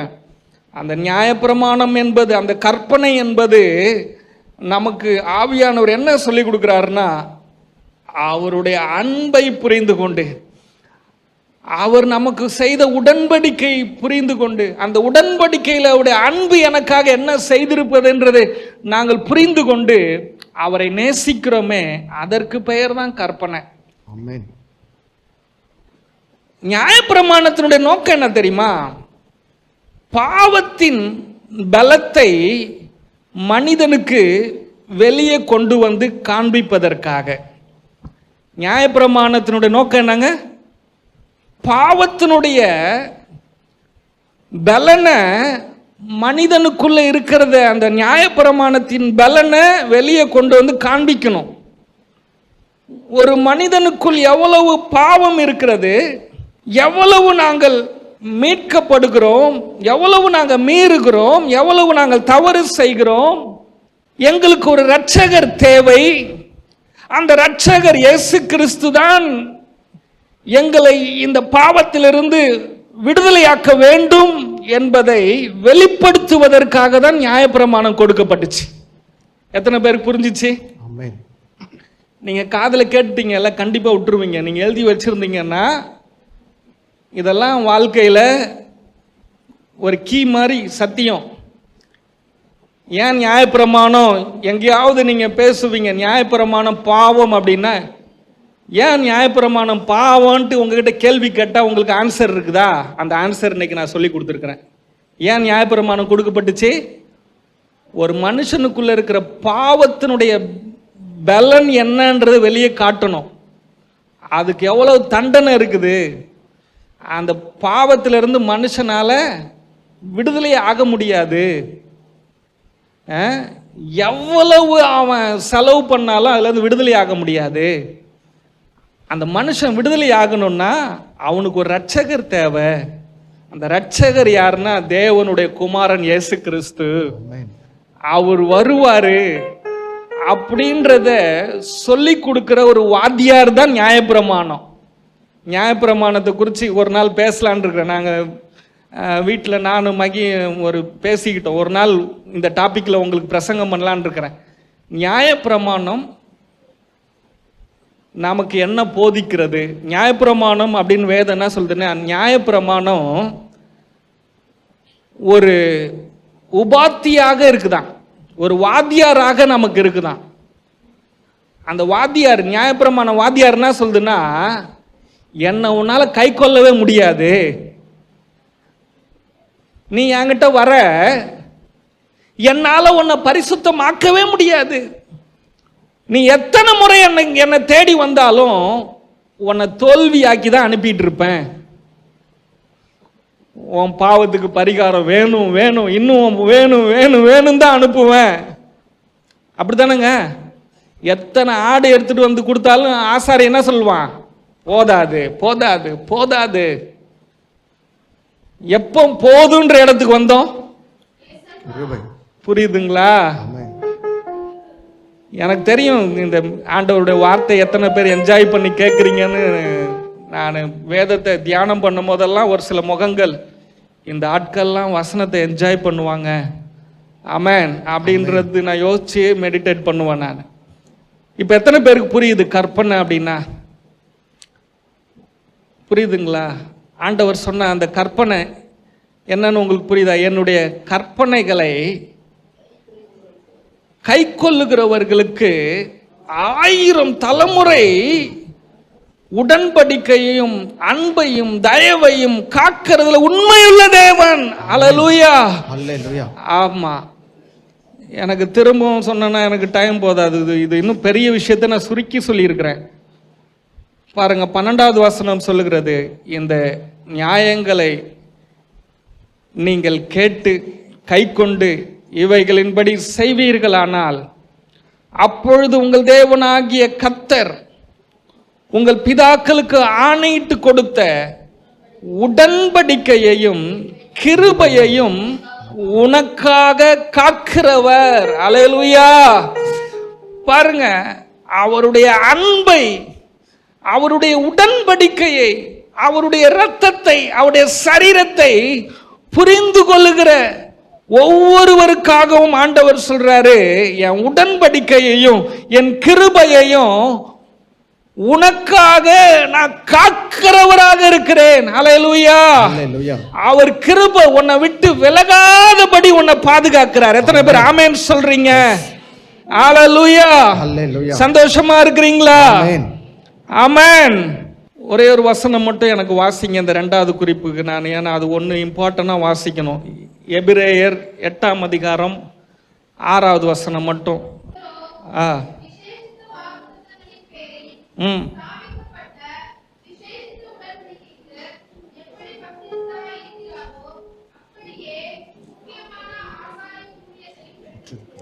ஹல்லேலூயா. இங்க பார்க்கிறோம், விசேஷித்த உடன்படிக்கைக்கு மத்தியஸ்தரா இருக்கிறார். உடன்படிக்கை காக்கிற தேவன். இந்த உடன்படிக்கை அப்படின்றது மிக பயங்கரமான பவர்ஃபுல்லான காரியம். பாருங்க, அந்த உடன்படிக்கைக்கு பவர் போனது என்ன தெரியுமா? முதல்ல வெள்ளைக்காரன் தான். இந்த கல்யாணம் பண்ணிட்டு எப்போ வேணா பொண்டாட்டி அனுப்பலாம், எப்போ வேணா இன்னொரு பொண்ணை கல்யாணம் பண்ணிக்கலான்னு அந்த வந்துச்சு பாருங்க. அன்னைக்கு அந்த உடன்படிக்கையினுடைய மதிப்பு போணுச்சு. இந்திய தேசங்கள் அந்த மாதிரி திருமணத்தை அசால்ட்டாக தூக்கி போடுறாங்கல்ல, அந்த மாதிரி ஒரு தொழில் ஆரம்பிக்குமோ 2 பேர் ஒப்பந்தம் பண்ணி அசால்ட்டாக அந்த 2 பேர் சண்டை போட்டு போகிறாங்கல்ல. அதனால் இந்த உடன்படிக்கையினுடைய வேல்யூ தெரில. இன்னைக்கு இந்த உலகத்தில் இஸ்ரவேல் தேசத்திலையும் ரட்சிக்கப்பட்ட ஆவிக்குரிய உலகத்தில் மிகப்பெரிய அளவில் ஆசீர்வாதத்தில் வாழ்கிற ஒவ்வொருத்தவங்களுடைய வாழ்க்கையும் நீங்கள் ரகசியத்தை பார்த்தீங்கன்னா, ஆண்டவருடைய இரத்தத்தோடு அவருடைய சரீரத்தோடு செய்த அந்த உடன்படிக்கையை அவங்க ஆழமா அதை அவங்க விசுவாசிக்கிறதுனால, அந்த உடன்படிக்கையுடைய கிருபையில் அவங்க வாழ தன்னை ஒப்பு கொடுத்ததுனால படுத்துக்கிட்டே வாழ்க்கையில் ஜெயிக்கிறாங்க நிறைய ஊழியக்காரவங்க. அவ்வளவு ஆசீர்வாதத்துக்குள்ள கடந்து போறாங்க. மிக பெரிய பெரிய ஊழியங்கள் செய்கிறாங்க. ஆனால் அவங்க வெளியே போயிட்டு ஹார்ட் ஒர்க் பண்ணல. வாரத்தில் ஒரு நாள் தான் பிரசங்கம் பண்றாங்க. ஆனால் அவங்களுக்கு திரளான காணிக்கைகள், ஜனங்கள் அவர்களை தேடி வருகிறார்கள். அவங்க பிரசங்கத்தில் ஊழியத்தில் அற்புத அடையாளம் நடக்குது. என்ன தெரியுமா? அவங்க ஜபத்தை நம்புறது இல்லை, தன்னுடைய கிரியைகள் மூலமாக வருகிற ஊழியங்கள், ஜபங்கள், உபவாசத்தை நம்பல, இயேசுவினுடைய நாமத்தை அவர்கள் அதிகமாக நம்புகிறார்கள். In Jesus name. இயேசுவினுடைய நாமத்துக்கு எவ்வளவு வல்லமை இருக்குது, இயேசுவுடைய ரத்தத்துக்கு எவ்வளவு வல்லமை இருக்குது, இயேசுவினுடைய சரீரத்துக்கு எவ்வளவு வல்லமை இருக்குது. ஆமென். இயேசு கிறிஸ்து நம்மோடு செய்த அந்த உடன்படிக்கைக்கு எவ்வளவு வல்லமை இருக்குது பாருங்க. ஆபிரகாமுக்கு தேவன் உடன்படிக்கை பண்றார். அந்த உடன்படிக்கை பண்ணும்போது ஒரு ஆட்டை வச்சுட்டு அந்த ஆட்டை நடுவில் வெட்டுவாங்களாம். நடுவில் வெட்டுவாங்க, ரத்தம் வரும் பாருங்க. அந்த ரத்தத்தை 2 பேரும் கிராஸ் பண்ணுவாங்க. கிராஸ் பண்ணாங்கன்னா என்னன்னா, நம்ம 2 பேரும் இந்த உடன்படிக்கையில் உண்மையிலிருந்து நம்ம தவறிட்டோம் சொன்னா, இந்த ஆடு எப்படி ரத்தம் சிந்தி செத்துதோ அப்படிப்பட்ட ஒரு பனிஷ்மெண்ட் நமக்கு உண்டாகணும். ஆனா ஆபிரகாமோடு தேவன் உடன்படிக்கை பண்ணும்போது, ஆபிரகாம் அந்த ரத்தத்தை பார்த்தவன மயங்கி விழுந்துட்டான். எத்தனை பேர் அதை படிச்சிருக்கிறீங்களா? படித்த மாதிரி ஏதாவது தலையாட்டுங்க, இன்ட்ரெஸ்டாக சொல்கிறேன் நான். அதை எத்தனை பேர் படிச்சிருக்கிறீங்க? ஆபிரகாம் பலி செலுத்தும் போது அவன் மயங்கினான், நித்திரை அடைந்தான். படிச்சிருக்கிறீங்களா? தினேஷ் படிச்சிருக்கிறீங்களா? அவன் மயங்கிட்டான். ஏன் தெரியுமா? ஆண்டவரே அவனுக்கு அந்த மயக்கத்தை கொடுத்தாரு. ஏன்னா ஆபிரகாம் அந்த ரத்தத்தை அவன் ஒரு ஸ்டெப் எடுத்து அந்தாண்ட பக்கம் வந்து, அந்த பக்கத்துல இருந்து இந்த பக்கம் தேவன் வந்திருந்தா நிச்சயமா தேவன் உடன்படிக்கையில தவறு செய்ய மாட்டார். ஆனால் மனிதன் தவறு செய்கிறவன் நிச்சயம் ஆபிரகாம் தோத்திருப்பான். அப்போ ஆபிரகாமுடைய வாழ்க்கை மரணத்துக்குரியதாக மாறி இருக்கும்ன்றதுனால ஆபிரகாம ஒரு ஸ்டெப் எடுத்து அந்தாண்ட பக்கம் வரக்கூடாது என்பதற்காக உடன்படிக்கை பண்ணும்போது அவனுக்கு அயர்ந்த தூக்கத்தை கொடுத்துட்டார். அவன் மயங்கி ஊந்துட்டான். அந்த உடன்படிக்கையில் 2 பேர் வேலை செய்யணும். ஆனா தேவன் தன்னுடைய வேலையும் செய்தார், ஆபிரகாமுடைய சார்பில் ஆபிரகாமுக்கும் அவர் வேலையை செய்தார். கையை தட்டுங்க.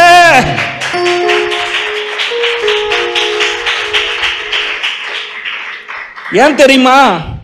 ஆபிரகாமே, நீ இந்த உடன்படிக்கையில நீ கிரியை செஞ்சினா, நீ வேலை செஞ்சினா நீ தோத்துருவ.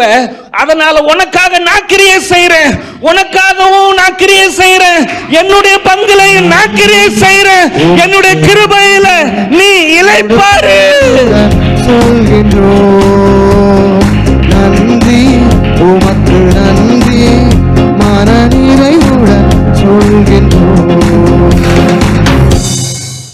கல்வாரி சிலுவையில இயேசு கிறிஸ்துவின் ரத்தம், இயேசு கிறிஸ்துவினுடைய சரீரம் பிக்கும்போது தேவன் சார்புல தேவன் அந்த உடன்படிக்கையில் இருக்கிறார். நம்முடைய சார்பில் யார் இருக்கிறா? இயேசு.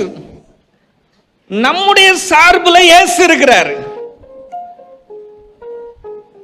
ரெண்டு பேர், தேவனும் இயேசு கிறிஸ்துவும் உடன்படிக்கை பண்ணாங்க. இப்போ இந்த புதிய உடன்படிக்கையில தேவனும் தவற முடியாது, இயேசுவும் தவற முடியாது. கையை தட்டுங்க.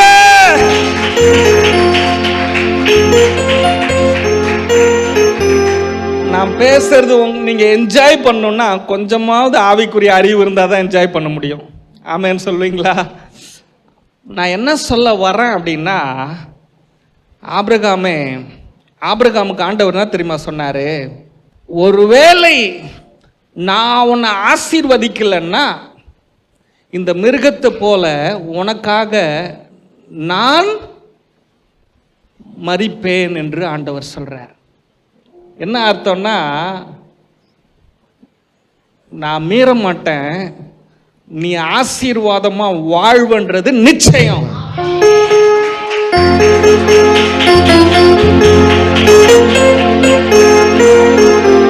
எத்தனை பேர் விசுவாசிக்கிறீங்க? ஆமென். நான் ஆசீர்வாதமா வாழ்வனோ வாழ மாட்டனோ தெரியல, நான் ஆரோக்கியமா வாழ்வனோ வாழ மாட்டனோ தெரியல, நான் இப்படிதான் இருப்பனோ அப்படிதான் இருப்பனோன்னு தெரியல. அப்படி சத்தியம் இல்லை. ஏன்னா உடன்படிக்கை உன் சார்புலையும் அவர் தான் வேலை செஞ்சிருக்கிறாரு, அவர் சார்புலையும் அவர் தான் வேலை செஞ்சிருக்கிறாரு. ஆகையினால நீ ஆசீர்வாதமாய் ஆரோக்கியமாய் வாழ்வது நிச்சயம் நிச்சயம் நிச்சயம்.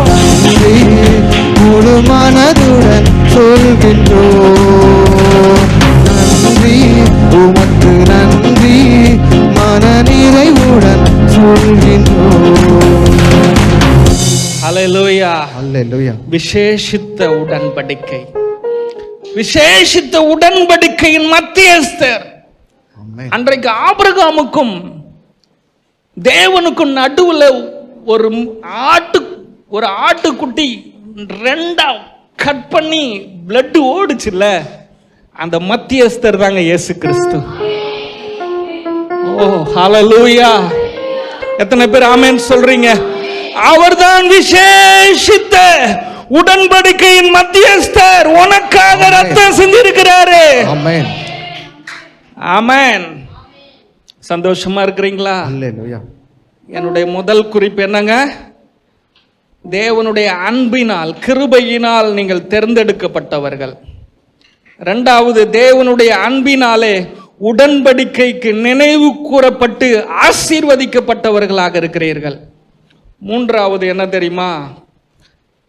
தேவனுடைய கிருபையினால அவருடைய அன்புனால நீங்க விடுதலையாக்கப்பட்டவங்களா இருக்கிறீங்க. பாருங்க, இன்னைக்கு மக்கள் ஆவிக்குரிய கண்ணு தெரியாததுனால அந்த ஊழியக்காரை போய் பார்க்கணுங்க. கட்டு உடைக்கிற ஊழியக்காரர் இருக்கிறாங்களா? இந்த பிசாசு ஓட்டுற ஊழியக்காரர் இருக்கிறாங்களா? தீர்க்க தரிசனம் சொல்ற ஊழியக்காரங்க இருக்கிறாங்களா? விடுதலை ஆக்குற ஊழியக்காரங்க இருக்கிறாங்களா? இந்த உலகத்துல இயேசு கிறிஸ்துவின் அன்பு உங்களை விடுதலை ஆக்குது. அவருடைய அன்பினாலே விடுதலையாக்கப்படும்படியாக நீங்கள் அதாவது அவருடைய அன்பு உங்களை தெரிந்தெடுத்ததுனால நீங்க உங்களை விடுதலை ஆக்கிட்டாரு. உங்களுக்கு விடுதலை வேணும்னு ஜெபம் பண்ணாதீங்க, நீங்க விடுதலை ஆயிட்டீங்க. ஆமென். பிசாசு என்ன சொல்றான் தெரியுமா? உனக்கு விடுதலை தேவை, உனக்கு ஒரு விடுதலை தேவை, உனக்கு ஒரு இந்த பாவத்திலிருந்து விடுதலை தேவை. ஆண்டவர் சொல்றாரு, நான் சிலுவையில மரிச்சு உயிர் தெளிந்து மனிதனுக்கு தேவையான சகல மீட்பையும் நான் செஞ்சு முடிச்சிட்டேன். ஆமென். உபாகமம் 7ஆம் அதிகாரம் 8வது வசனம் சொல்லுகிறது, கர்த்தர் உங்களில் அன்பு கூர்ந்ததினால் உங்கள் பிதாக்களுக்கு இட்ட ஆணையை காக்க வேண்டும் என்பதினாலும். பாருங்க, உங்க பிதாக்களுக்கு நான் ஒரு ஆசீர்வாதத்தை கொடுத்தேன், அவங்களுக்கு வாக்குத்தத்தங்களை கொடுத்தேன், அதனால உங்க மேல நான் அன்பு வச்சதுனால கர்த்தர் பலத்த கையினால், ஹல்லேலூயா, அவருடைய பலத்த கையினால, கல்வாரி சிலுவையில பலத்த செய்கையினால, ஆமென், இஸ்ரவேல் ஜனங்களை அவர் புறப்பட பண்ணினார். பாவ வாழ்க்கையிலிருந்து ஒன்னு அவருடைய வீட்டுக்கு புறப்பட்டு கொண்டு வந்துட்டாரு. பாவத்திலையும் சாபத்திலையும் அடிமைப்பட்ட கர்த்தருடைய பிள்ளையே ஒன்னு அவர் விடுதலையாக்கி கிறிஸ்துவுக்குள்ள கொண்டு வந்து வச்சிருக்கிறாரு. ஆமென் சொல்வீர்களா? பாருங்க, உங்களை புறப்பட பண்ணி அடிமைத்தன வீடாகி எகிப்து நின்று அதன் ராஜாவான பார்வோனின் கையில் நின்று உங்களை மீட்டு கொண்டார். பிசாசனுடைய கரத்திலிருந்து ஆண்டவர் மீட்டு கொண்டார். எத்தனை பேர் ஆமென் சொல்றீங்க? கொலோசியர் 1ஆம் அதிகாரம் 13வது வசனத்தை போடுங்க பார்க்கலாம் டக்குன்னு. கொலோசியர் 1ஆம் அதிகாரம் 13. பாருங்க, ஏசப்பா அவருடைய ரத்தத்தினால, அவருடைய கல்வாரி சிலுவையின் மரணத்தின் மூலமாக நம்முடைய பாவத்திலிருந்தும் சாபத்திலிருந்தும் பிசாசின் அதிகாரத்திலிருந்தும் பிசாசினுடைய சகல விதமான கிரியைகள், உங்களை என்னென்ன காரியங்கள் எல்லாம் கட்டி வச்சிருந்தான், உங்க ஆசீர்வாதத்தை அவன் கட்டி வச்சிருக்கிறான், உங்க நன்மையை கட்டி வச்சிருக்கிறான், உன்னை முன்னேறாதபடி உன்னுடைய எல்லா குடும்பத்தின் காரியங்கள் எல்லாம் அவன் கட்டி வச்சிருக்கிறான்.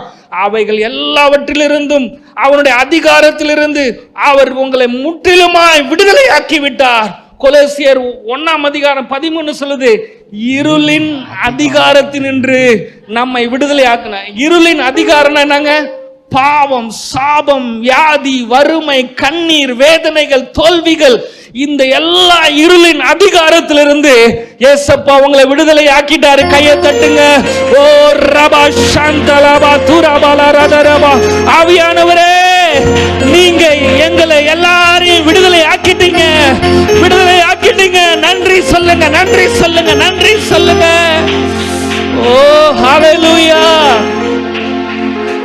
பிசாசு சொல்வான், நீ விடுதலை ஆகல. நீங்க எதை நம்புறீங்க? எத்தனை பேர் நான் விடுதலை ஆகலன்னு நம்புறீங்க? கை தூக்குங்க. நான் சொல்றேன், நீங்க எல்லாம் விடுதலை ஆயிட்டீங்க. ஏன் தெரியுமா? இயேசு கிறிஸ்துவின் ரத்தம், இயேசு கிறிஸ்துவினுடைய சரீரம் இந்த உலகத்துல எந்த மனுஷனையும் விடுதலையாக்க முடியாதுன்னு சொல்லவே முடியாது. அந்த ரத்தத்தினால விடுதலையாக்க முடியாத ஒரு மனுஷன் கூட உலகத்துல கிடையாது. எப்பேற்பட்ட மோசமான கொலைகாரனா இருந்தாலும் அவனையும் உலகமே ஒரு மனிதனை கொலை செய்யணும்னு சொன்னா கூட அந்த மனிதன் மேலும் அவருடைய ரத்தமும் அவருடைய உடன்படிக்கை அவனை விடுதலையாக்க போதுமானதா இருக்குது. அல்லேலூயா. அவர் அவ்வளவு அன்புள்ள தேவனாக இருக்கிறார். ஆமென். பாருங்க, அவர் முதல்ல இருளின் அதிகாரத்திலிருந்து நம்மை விடுதலையாக்கி தமது அன்பின் குமாரனுடைய, பாருங்க எவ்வளவு உங்களை ஆண்டவர் நேசிக்கிறார். பாருங்க, தமது அன்பின் குமாரனுடைய ராஜ்யத்துக்குள்ளே உட்படுத்தினவருமாகிய பிதா என்ன பண்றாருன்னா, இயேசு கிறிஸ்துவின் ராஜ்யத்துக்குள்ளே, ஆமென், அவருடைய ஆலயத்துக்குள்ளே உங்களை கொண்டு வந்து உங்களை உள்ள சேர்த்துட்டாரு. அவருக்கு நன்றி சொல்லுங்க பார்க்கலாம். சொல்றது, பிதாவை ஸ்தோத்தரிக்கிறோம், பிதாவுக்கு நன்றி செலுத்துகிறோம். வேத வார்த்தை தான் சொல்லுது, இருளிலிருந்து நம்மளை விடுதலையாக்கி அவருடைய அன்பின் குமாரனுடைய ராஜ்யத்துக்குள்ளே நம்மளை கொண்டு வந்து சேர்த்தாரு. அந்த பிதாவுக்கு, அப்பாவுக்கு நாங்க நன்றி செலுத்துகிறோம். அப்பா, நன்றி செலுத்துகிறோம். நன்றி ஆண்டவரே. ஹல்லேலூயா. எத்தனை பேர் சந்தோஷமா இருக்கிறீங்க? என்னுடைய 4வது குறிப்பு, 4வது பாயிண்ட் என்னன்னா, தேவனுடைய கிருபையினாலே, தேவனுடைய அன்பு உங்க வாழ்க்கையிலே அது உங்களை தேர்ந்தெடுத்திருக்கிறார். அதனுடைய நோக்கம் என்ன தெரியுமா? உங்களுக்கு விரோதமாக எவ்வளவு பெரிய சத்துருக்களாக இருந்தாலும் அந்த சத்துருக்களை எல்லாம் துரத்தி உங்களுடைய ஆசீர்வாதங்களை அநேக சத்துருக்கள் பிடித்து வைத்திருக்கிறார்கள். உங்களுடைய நன்மைகளை பிசாசு பிடிச்சு வச்சிருக்கிறான். உனக்கான நன்மைகள், உனக்கான பொருளாதார ஆசீர்வாதங்கள், உன் சம்பளத்தை, உன்னுடைய ஆரோக்கியத்தை, உன்னுடைய சுகத்தை பிசாசு பிடிச்சு வச்சிருக்கிறான். ஆண்டவர் சொல்றாரு, என்னுடைய அன்புனால நான் உன்னை தெரிந்து கொண்டேன். அதனால உன்னுடைய சத்துருக்கள் உன்னை என்னென்னலாம் உன்னுடைய நன்மைகளை பிசாசு பிடிச்சு வச்சிருக்கிறானோ அவைகள் எல்லாம் அவங்கிட்ட இருந்து பிடுங்கி உனக்கு நான் தருகிற அப்பாவா இருக்கிறேன். உனக்கு உன் சத்துருக்களின் மேல வெற்றியை தருகிற அப்பாவாக இருக்கிறேன் என்று ஆண்டவர் சொல்லுகிறார். உபாகமம் 7ஆம் அதிகாரம் 1வது வசனம் சொல்லுகிறது, நீ சுதந்தரிக்க போகிற தேசத்தில் உன் தேவனாகிய கர்த்தர் உன்னை பிரவேசிக்க பண்ணுகிறார். அந்த தேசத்துக்குள்ள காலையில, இந்த காலை வேளையில சொல்லுங்க, தேவன் எனக்கென்று கொடுத்திருக்கிற ஆசீர்வாதத்துக்குள்ளே நான் விசுவாசத்திலே கிருபையினாலே பிரவேசிக்கிறேன். ஆமென். பிரவேசிச்சிட்டீங்க. ஆமென். நன்றி சொல்லுங்க, நன்றி சொல்லுங்க. ஹல்லேலூயா. பாருங்க, உன்னை பார்க்கிலும் ஜனம் பெருத்த ஜாதி. ஆண்டவர் சொல்றாரு, இஸ்ரவேலுக்கு ஆண்டவர் கொடுப்பேன்னு சொன்ன அந்த தேசத்துல இஸ்ரவேல் ஜனங்களை பார்க்கிலும் பெருத்த வல்லமையான ஜாதிகள் அப்படின்னு சொன்னா தேசங்கள், பெரிய வல்லமையான தேசங்கள், 7 தேசங்கள் அந்த இஸ்ரவேலுக்கு ஆண்டவர் கொடுப்பேன்னு சொன்ன தேசத்துக்குள்ள உட்கார்ந்துருக்கிறான். ஆண்டவர் சொல்றாரு, இந்த தேசத்தை உனக்கு தருவேன்னு சொல்றாரு. அந்த தேசத்துல போய் பார்த்தா 7 அரக்கன்கள் உட்கார்ந்து இருக்கிறானுங்க. அரக்கன் மட்டும் இல்ல, அந்த அரக்கனுடைய சந்ததிகளும் 7 தேசத்திலும் மோசமான, ரொம்ப கொடூரமான பெரிய ஜனக்கூட்டம் உட்கார்ந்து இருக்கிறானுங்க. 7 விதமான ஜனக்கூட்டங்கள். ஆண்டவர் சொல்றாரு, அவங்க யாருன்னா ஏத்தியர், கிர்காத்சியர், எமோரியர், கானானியர், பெரிசியர், ஏவியர், எபூசியர் என்னும் 7 பலத்த ஜாதிகளை உனக்கு முன்பாக துரத்துவேன். ஆமென். கைகளை தட்டி, ஓ இந்த காலை வேளையில அப்பா கிருபையின் தீர்க்க தரிசனங்களை உனக்கு சொல்றாரு. உனக்கு விரோதமா எழும்புகிற எல்லா சத்துருக்களையும் அப்பா துரத்த போறாரு. ஏற்கனவே துரத்தி விட்டாரு. வியாதி என்கிற பிசாசின் கிரியைகளை உன் சரீரத்திலிருந்து அவர் துரத்துகிறார். உன் வாழ்க்கையில வறுமை என்கிற பிசாசை துரத்துறாரு. கண்ணீர் என்கிற பிசாசை துரத்துறாரு. அவிசுவாசம் என்கிற பிசாசை துரத்துறாரு. தோல்வி என்கிற பிசாசை துரத்துறாரு. ஹல்லேலூயா. எத்தனை பேர் சந்தோஷமா இருக்கிறீங்க? ஆண்டவர் சொல்றாரு, உன் வாழ்க்கையில் இருக்கிற எல்லா பிசாசுகள், வியாதிகள், கடன் பிரச்சனைகள், முன்னேற முடியாத பிரச்சனைகள், ஆமென், துக்கத்தை கொண்டு வருகிற, இழப்புகளை கொண்டு வருகிற, சமாதானத்தை உடைக்கிற, குடும்பத்தில் பிரச்சனைகளை கொண்டு வருகிற எல்லா விதமான பிசாசின் கிரியைகளை அப்பா துரத்தி விட்டார். ஆமென். ஏன் சொன்ன அவர் சொல்றாரு, என் அன்பு, என் கிருபை, நான் உன்னை என் பிள்ளையா தேர்ந்தெடுத்திருக்கிறேன். ஆமென் சொல்லுங்க பார்க்கலாம். பாருங்க 20வது வசனம், மீதியாயிருந்து உனக்கு தப்பி ஒளிந்து கொள்ளுகிறவர்களுக்கும் அழிந்து போகும் மட்டும் உன் தேவனாகிய கர்த்தர் அவர்களுக்குள்ளே குலவிகளை அனுப்புவார். ஆண்டவர் அலிஸ்டர். இன்னும் இஸ்ரவேல் ஜனங்களுக்கு ஆண்டவர் கொடுத்த அந்த தேசத்துல கொஞ்சம் சத்துருக்கள், மீதியா இருக்கிற சத்துருக்கள் போய் ஒளிஞ்சிட்டு இருக்கிறானுங்க. நான் போக மாட்டேன், இந்த தேசத்தை விட்டு போக மாட்டேன், ஒளிஞ்சிருந்து இந்த ஜனங்களை நானே சொல்றாங்கல்ல, பிசாசு வேப்ப மரத்தில் ஒளிஞ்சிட்டு இருக்குது. அப்புறம் வேற என்ன சொல்வாங்கங்க, தூக்கு மூஞ்சி மரத்தில் இருக்குது. இந்த காட்டுக்கு போகும்போது இந்த வழியில் இந்த ஆலமரத்தில் பிசாசு இருக்குது, இந்த குங்கும மரத்தில் இருக்குதுன்னு பிசாசு அந்த மாதிரி ஒளிஞ்சிட்டு இருக்குதான். இஸ்ரவேல் ஜனங்களுக்கு ஆண்டவர் ஆசீர்வாதமா வாழும்படியா கொடுத்த அந்த தேசத்துல, உன் ஆசீர்வாதத்துல, உன் வாழ்க்கையில பிசாசு ஒளிஞ்சிட்டு இருக்கிறான் உன்னை அழிக்கணும் அப்படின்னு. ஆண்டவர் சொல்றாரு, இப்படி ஒளிஞ்சிட்டு இருக்கிறான்ல, இந்த பிசாசெல்லாம் நான் என்ன பண்ணுவேன்னா,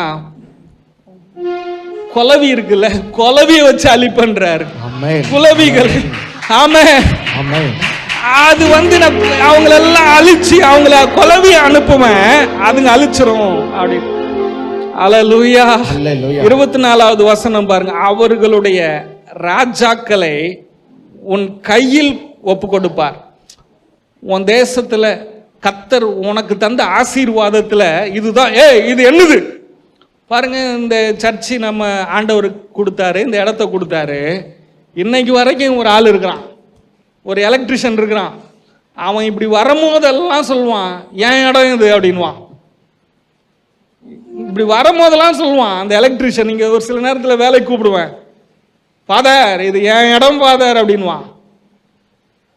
இன்ன வரைக்கும் சொல்றாங்க. ஏதோ பூர்வீகத்தில் அவங்க சொந்த அப்பாவுடைய இடமா இருக்கும் போல இருக்கு. அது எவனோ ரியல் எஸ்டேட்காரன் போட்டு, அவன் பட்டாவை போட்டு, பிளாட்டை போட்டு, அது 10 பேர் கை மாறி 11வது ஆளை நம்ம கையில் இவ்வளவும் பணம் கொடுத்து கடவுள் எல்லாத்தையும் செஞ்சிருக்கிறாரு. இன்ன வரைக்கும் ஒருத்தன் சொல்லிட்டு இருக்கிறான். இன்னொரு ஆள் இருந்தான் பாருங்க, சர்ச்சில் ஒரு குடும்பம் இருந்துச்சு. அந்த குடும்பத்துக்கு மாப்பிள்ளை பார்க்கறதுக்கு கூட்டிட்டு போயிருக்கிறோம். மாப்பிள்ளை சம்பந்தமா அந்த குடும்பத்தோடு பேசிட்டு இருக்கிறேன். அந்த பொண்ணுடைய அப்பங்காரன் அந்த மாப்பிள்ளை குடும்பத்துக்கு முன்னாடி என்ன சொல்றான், இந்த பாஸ்டர் இருக்கிறாரு என் இடத்தை ஏமாத்திட்டாரு அப்படின்றான். எந்த பாஸ்டராவது அவங்க இடத்தை ஏமாத்திட்டு அவங்க குடும்பத்துக்கே பொண்ணு சம்பந்தம் பேசுவாரா? அவ்வளோ தூரம் பிரயாணப்பட்டு போறேன், இந்த பாஸ்டர் என் இடத்தை ஏமாத்திட்டாரு அப்படின்றான். ஒரு இடத்துக்கு எத்தனை பேரா வருவீங்க? நான் சொல்லட்டுமாங்க, ஆண்டவுடைய கிருபை மட்டும் என் மேல இல்லைன்னு நினைச்சுக்கிங்களேன், என்னைக்கோ என்னை இந்த இடத்த விட்டு ஓட வச்சிருப்பானுங்க. எத்தனை சவால்கள் தெரியுமா? இடத்த வாங்கும் போது இந்த ஆள் பணத்தை கொடுக்க மாட்டாங்க. இடத்த நீங்க வாங்குங்க, நான் பெஸ்ட் பார்ட்டி கூட்டு வரேன்னா பாதி பணத்தை கொடுத்துட்டேன் சொல்றானுங்க. மீதி பணத்தை எப்ப கொடுப்ப? இல்லைன்னா விடு, இன்னும் 4 பேர் இருக்கிற இடத்த வாங்கறதுக்கு அப்படின்றான். அப்படி சொன்ன என்ன ஆகும்? பயம் வருது. என்னடா அது, பாதி கிணற தாண்டிட்டேன் இருக்கிறேன், பணத்தை கொடுத்துருங்க அப்படின்றான, என்னடா பண்றது? ஆனா ஒருத்தனாலையும் வாழ்க்கையை அசைக்க முடியாது. நான் உங்களுக்கு சொல்றேன், எனக்கு செய்த கிருபை உங்களுக்கு எல்லாம் செய்யும். எத்தனை பேர் ஆமென் சொல்றீங்க? அவர்களுடைய ராஜாக்களை உன் கையில் ஒப்பு கொடுப்பார். எத்தனை பேர் நம்புறீங்க? உன் ஆசீர்வாதம்லாம் என்னதுன்னு சொல்லுவான். கர்த்தர் உனக்கு கொடுத்ததெல்லாம் இது என்னதுன்னு சொல்லுவான்ல, அப்படிப்பட்ட பெரிய பெரிய ராஜாக்களை எல்லாம், அப்படிப்பட்ட எதிரியாக இருக்கிற ராஜாக்களை கர்த்தர் உன் கையில கொடுப்பாரு. அவர்கள் பெயர் வானத்தின் கீழ் இராதபடிக்கு அவர்களை சங்காரம் பண்ண கடவாய். அவங்களெல்லாம் நீ அழிப்பன்றாரு. அந்த உனக்கு விரோதமா வந்து உன்னை அச்சுறுத்துவாங்க. கஷ்டப்பட்டு ஒரு ஆள் வீடை கட்டி அவன் நல்லா உக்காந்துட்டான்னு சொன்னா, ஒரு கூட்டம் வந்து இது என்னதுடா அப்படின்னு சொன்னா எப்படி இருக்கும்? நான் வாழ்க்கையில் இப்பதான் நல்லா உட்காந்து நினைச்சேன், நிம்மதியா ஒரு மூச்சை விடுறதுக்கு முன்னாடி ஒரு கூட்டம் வந்து நிக்கிறாங்க. நினைக்க மாட்டீங்க? ஆண்டவர் சொல்றாரு, அப்படிப்பட்ட எதிரியெல்லாம் நீ சங்காரம் பண்ணுவ. உன் தொழிலுக்கு விரோதமா, உன்னுடைய பொருளாதாரத்துக்கு விரோதமா, உன் குடும்பத்துக்கு விரோதமா எழும்புகிற எல்லா பெரிய பெரிய சத்துருக்களை தேவன் அதமாக்குவார். அவங்க வானத்தின் கீழே இந்த பூமியில அவங்க பேரே இருக்காது. உனக்கு விரோதமா எழும்புனவன் பேரே இந்த பூமியில பேசப்படாத அளவுக்கு சாபமா மாத்துவார்.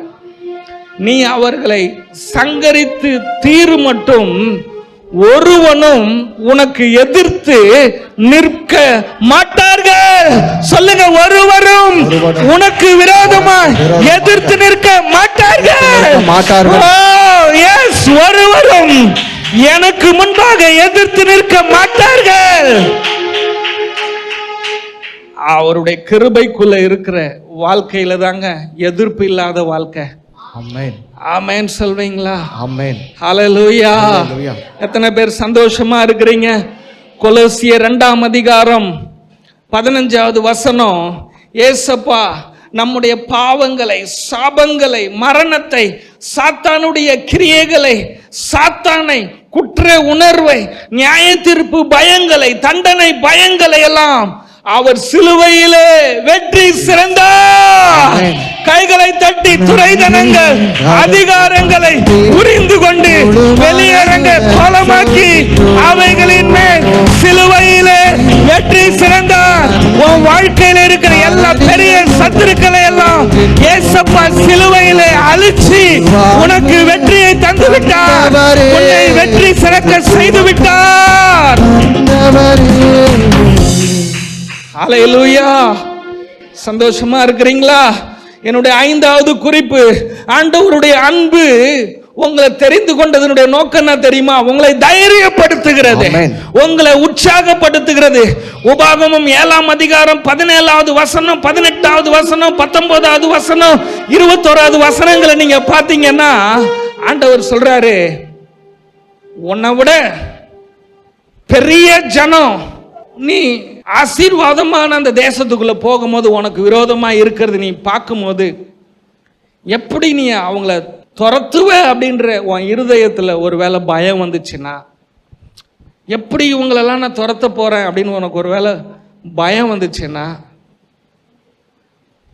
19வது வசனத்துல நீ அவங்களுக்கு பயப்படாது இரு. 21ஆம் வசனத்துல அவர்களை பார்த்து பயப்பட வேண்டாம், உன் தேவனாகிய கர்த்தர் உங்களுக்குள்ள நான் இருக்கிறேன், நான் வல்லமையும் பயங்கரமான தேவனாய் இருக்கிறேன், நீ பயப்படாத. நீ பயப்படுறன்னா நீ உன்னை யோசிச்சு பாரு அப்படின்னு ஆண்டவர் சொல்றாரு. எகிப்து தேசத்திலிருந்து நீங்க புறப்பட்டு வரும்போது அந்த பார்வோன் ராஜா உங்களுக்கு என்னென்ன பிரச்சனை கொடுத்தான், அந்த ராஜாவுக்கு நான் என்னென்ன பண்ணினேன் 18வது வசனத்துல சொல்றாரு. அதை நீ பார்த்தல.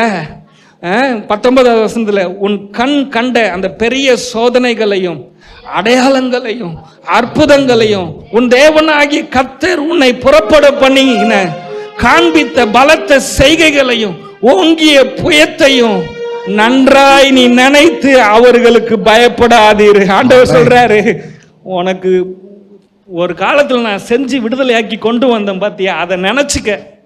அன்னைக்கு செஞ்சதை உனக்கு இன்னைக்கும் செய்வேன். ஆமென். கையை தட்டி ஆண்டவருக்கு ஹல்லேலூயா, ஹல்லேலூயா. அப்பா நன்றி. உன் வாழ்க்கையை துவங்கும் போது, நீ பெரிய பிரச்சனையில இருக்கும் போது, முதலா நீ என்னை தேடி வரும்போது உனக்கு நான் எவ்வளவு பெரிய அற்புதம் செஞ்சேன்ல, அதே அப்பா இன்னைக்கும் உன் கூட தான் இருக்கிறேன். இன்னைக்கும் நான் உனக்கு விரோதமா இருக்கிற உன் பிரச்சனை எல்லாத்தையும் நான் சரி பண்ணுவேன். எத்தனை ஆயிரம் முறை உன் வாழ்க்கையில பிரச்சனை வந்தாலும் நீ என்னை தேடி வரும்போதெல்லாம் உனக்கு நான் தொடர்ந்து உன் பிரச்சனைகளை சரி செஞ்சுக்கிட்டே இருப்பேன். உனக்கு ஆரோக்கியத்தை, சுகத்தை, பலனை, அற்புதங்களை, அதிசயங்களை செஞ்சுக்கிட்டே இருப்பேன். நன்றி உமக்கு நன்றி, மனநிறைவுடன் சொல்கின்றோம்.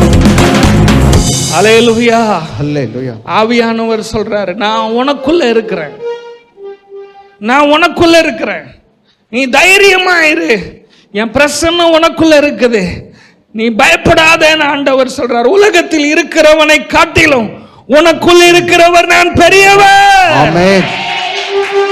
ஹல்லேலூயா, ஹல்லேலூயா. 6வது ஆண்டவர் சொல்றாரு, ஆண்டவருடைய எதிர்பார்ப்பு, அவருடைய அன்பின் எதிர்பார்ப்பு என்ன தெரியுமா? நான் உனக்கு நல்ல வாழ்க்கையை தந்திருக்கிறேன், நல்ல வாழ்க்கையில நீ வாழ்ந்து கொண்டிருக்கிற. அப்படி வாழும் பொழுது உனக்கு விரோதமாக எழுந்த எல்லா சத்துருக்களையும் உனக்காக நான் எல்லாரையும் அழிச்சு போட்டேன். 7ஆம் அதிகாரம் 2-3வது வசனங்களை போடுங்க.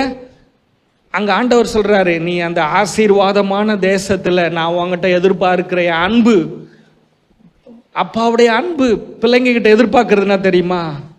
உன் தேவனாகிய கர்த்தர் அவர்களை உன்னிடத்தில் ஒப்பு கொடுக்கும் போது, உன் சத்துருக்களை, உன்னுடைய எதிரிகளை உன் கையில் ஆண்டவர் ஒப்பு கொடுக்கும் போது அவர்களை முறியடித்து அவங்கள ஃபுல்லா அவங்கள சாகடிச்சிரு, ஒருத்தனை கூட உயிரோட விடாத. ஆண்டவர் அடுத்து சொல்றாரு, அவர்களோட உடன்படிக்கை பண்ணவும் அவர்களுக்கு இறங்க வேண்டாம். அவங்களோட உடன்படிக்கை, அவங்களோட ரிலேஷன்ஷிப் வைக்காத, அவங்களுக்கு நீ பாவம் பார்க்காத, இரக்கம் பார்க்காத அப்படின்னு சொல்றார். ஏன்னா மோசமானவங்க, சத்துருக்களுக்கு இரக்கம் பார்க்காத. அப்பா சொல்றாரு 3வது வசனத்தில், அவர்களோடு சம்பந்தம் கலக்காத. என் பொண்ணை கட்டிக்கன்னு கொடுப்பான், என் பையனை கட்டிக்கன்னு சொல்லுவான். உன் குமாரரை அவர்கள் குமாரருக்கு கொடாமலும் அவர்கள் குமாரத்திகள் உன் குமாரர்களுக்கு கொள்ளாமலும் இருப்பாயாக. ரட்சிக்கப்படாத இடத்துல நீ சம்பந்தம் வைக்காத, சத்துருக்களோட உடன்படிக்கை பண்ணாத. ஏன்னா நான் உன்னை ஆசீர்வதிக்கிறேன், உன் தேவைகளை நான் சந்திக்கிறேன், உன் பிள்ளைங்களுக்கு நல்ல மாப்பிள்ளை நான் கொண்டு வரேன், நல்ல மருமகள்களை நான் கொண்டு வரேன், உன் குடும்பத்தை நான் கட்டுறேன், உன்னோட நான் உடன்படிக்கை பண்ணி இருக்கிறேன். நீ ஜனங்களோட உடன்படிக்கை பண்ணாத. ஏன் உடன்படிக்கை உன்னை ஆசீர்வதிக்கும். எந்த மனுஷனுடைய உடன்படிக்கை, எந்த மனுஷனுடைய நட்பு உனக்கு வேண்டாம், உறவு வேண்டாம். அப்பாவுடைய உறவு உனக்கு போதும். கைகளை தட்டி, என் கிருபை போதும், என் அன்பு போதும். மனதுடன் சொல்கின்றோம் நன்றி, உமக்கு நன்றி, மனநிறைவுடன் சொல்கின்றோம். 7வது பாயிண்ட், தேவனுடைய அன்பு ஏற்கனவே உங்களை ஆசீர்வச்சிருக்குது. ஆமென். 13வது வசனம் சொல்லுகிறது, அவருடைய அன்பு நம்ம ஏற்கனவே ஆசீர்வதித்து விட்டது. பாருங்க, உன்மேல் அன்பு வைத்து சொல்லுங்க பார்க்கலாம். என் மேல் அன்பு வைத்து. இந்த அதிகாரத்துல எத்தனை முறை பாத்தீங்களா அன்பு வைத்து? சொல்லுங்க பார்க்கலாம். என் மேல் அன்பு வைத்து, என் மேல் அன்பு வைத்து. அல்லேலூயா, அல்லேலூயா. எனக்கு அருமையான தேவனுடைய பிள்ளைகளே, ஆண்டவருடைய அன்பு ஒன்று போதும். ஆண்டவருடைய அன்பு ஒன்று போதும்னு சொன்னா அதை அனுபவிச்சவனுக்கு மட்டும்தான் புரியும். ஆமென். எத்தனை பேர் எத்தனை பேர் அனுபவிக்க விரும்புறீங்க? அல்லேலூயா, அல்லேலூயா. ஆமென். உன்மேல் அன்பு வைத்து, உன்னை ஆசீர்வதித்து, உனக்கு கொடுப்பேன் என்று உன் பிதாக்களுக்கு ஆணையிட்டு கொடுத்த தேசத்தில் உன்னை பெருக பண்ணி, ஆண்டவர் பெருக பண்ணுவார். சொல்லுங்க பார்க்கலாம். பெருக பண்ணுவார். தலையில கை வச்சு சொல்லுங்க, அப்பா நீங்க என்ன பெருக பண்ணிட்டீங்க, நன்றின்னு சொல்லுங்க. பெருக பண்ணிட்டாரு. உன்னுடைய பணங்கள் பெருகுகிறது இயேசுவின் நாமத்தினால். உன் கையில இருக்கிற பணங்கள் பெருகுது. ஆமென் சொல்லுங்க. உங்க தொழில் பெருகுது, உங்க குடும்பம் பெருகுது, உங்க உணவு பொருட்கள் பெருகுது, உங்க வஸ்திரங்கள் பெருகுது, உங்க பேங்க் பேலன்ஸ் பெருகுது, உங்க சரீரத்தில் ஆரோக்கியம் பெருகுது. ஓ, தேவனுடைய ஆசீர்வாதங்கள் பெருகுது. உங்களுடைய வீடு வேல்யூவேஷன் பெருகுது. அல்லேலூயா, அல்லேலூயா. ஆமென், ஆமென். ஒரு பாஸ்டர் இருந்தாரா, ஆண்டவர் சொன்னாரா, ஒரு கிராமத்துல போயிட்டு ஒரு இடம் வாங்கி ஒரு வீடு கட்டுன்னு சொன்னாரா. அவர் சொன்னாரா, ஏற்கனவே தான் வீடு இங்க இருக்குதே. அப்போ ஒரு கிராமத்தில் சர்ச்சு கட்டுன்னு சொன்னால் போகலாம், வீடு கட்டுன்னு சொல்கிறாரு அப்படின்னு சொல்லி அவர் போய் அந்த கிராமத்தில் ரொம்ப சீப்பான இடத்த வாங்கி ஒரு வீடை கட்டி அவர் அப்படியே அதை விட்டுட்டாராம். திடீர்னு ஒரு 2 வருஷம் முடிஞ்ச உடனே அந்த கிராமத்து பக்கம் அந்த அவர் வீடு கட்டினார் பாருங்க, அந்த பக்கம் ஒரு பெரிய ஒரு ஹைவேஸ் பாலம் கட்டினாங்களாம். பாலம் கட்டி முடிச்ச உடனே அவர் வாங்கின அந்த இடம் பல கோடி ரூபாய்க்கு மதிப்பா போயிருச்சு. அப்போ அந்த பாஸ்டர் என்ன சொல்றாரு, ஐயோ இப்படி ஆகும்னு தெரிஞ்சிருந்தா இன்னும் 2 பிளாட் சேர்த்து வாங்கி.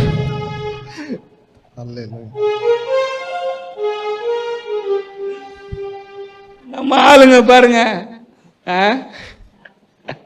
ஆசை விடாது. ரொம்ப 10,000 ரூபாய்க்கு வாங்கின அந்த இடம் இன்னைக்கு 100 கோடிக்கு போகுது. நன்றின்னு சொல்றதை விட்டுட்டு இன்னும் 2 பிளாட் வாங்க. மனுஷங்களுக்கு ஆசை தீரவே தீர.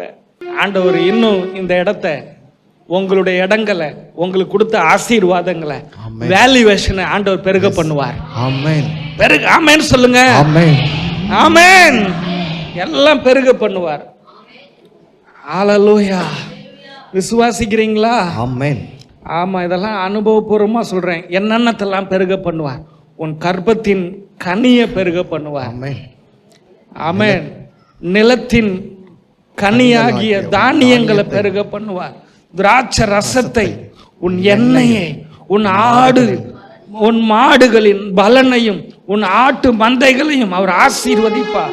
14வது வசனம், சகல ஜனங்களை பார்க்கிலும் நீ ஆசீர்வதிக்கப்பட்டிருப்ப. நீ இந்த உலகத்துல எங்க இருந்தாலும், நீ எங்க வேலை செஞ்சாலும் எல்லார விட நீ ஆசீர்வதிக்கப்பட்டிருப்ப. ஆமென். மெசேஜை பார்த்துட்டு நிறைய ஃபோன் பண்றாங்க யூடியூப்ல. ஐயா ஜெபம் பண்ணுங்கய்யா. ஐயோ எத்தனை ஃபோனு.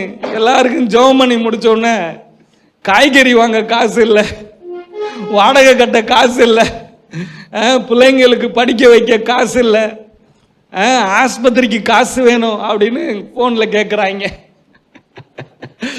யூடியூப் போட்டதும் போட்டோம், எல்லாம் தேவைக்காக ஃபோன் அடிக்கிறாங்க.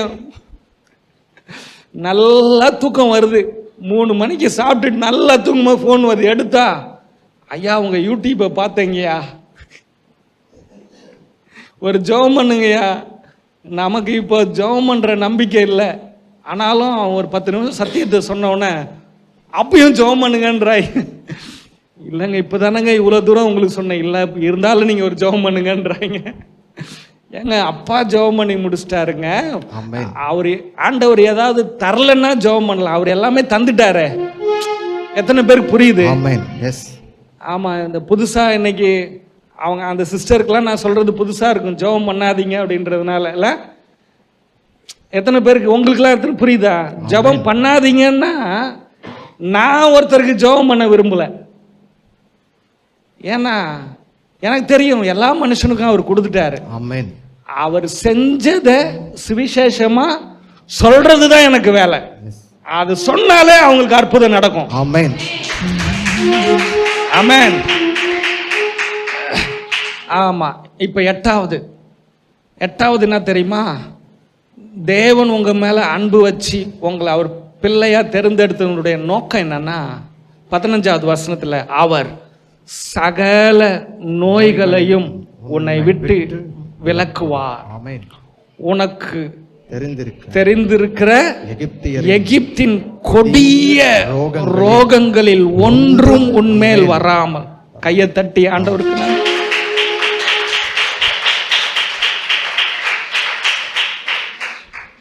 எகிப்து அப்படின்னா தெரியுமா? அந்த காலத்துல மோசமான கொடுமையான தேசம். அது அப்படியே இந்த காலத்தில் எடுத்தீங்கன்னா கொடுமையான மோசமான வியாதிகள் ஒன்றும் உன்மேல் வராமல்.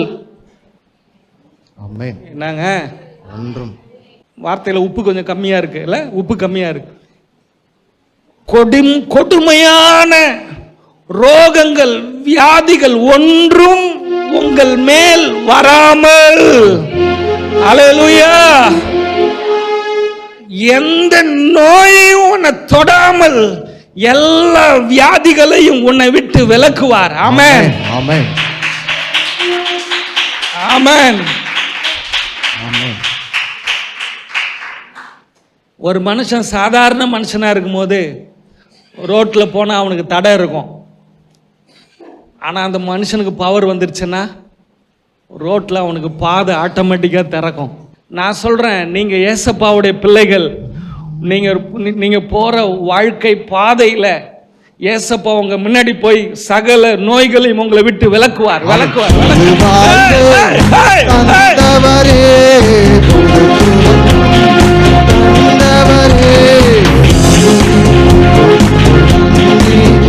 முழு மனது சொல்கின்றோம்.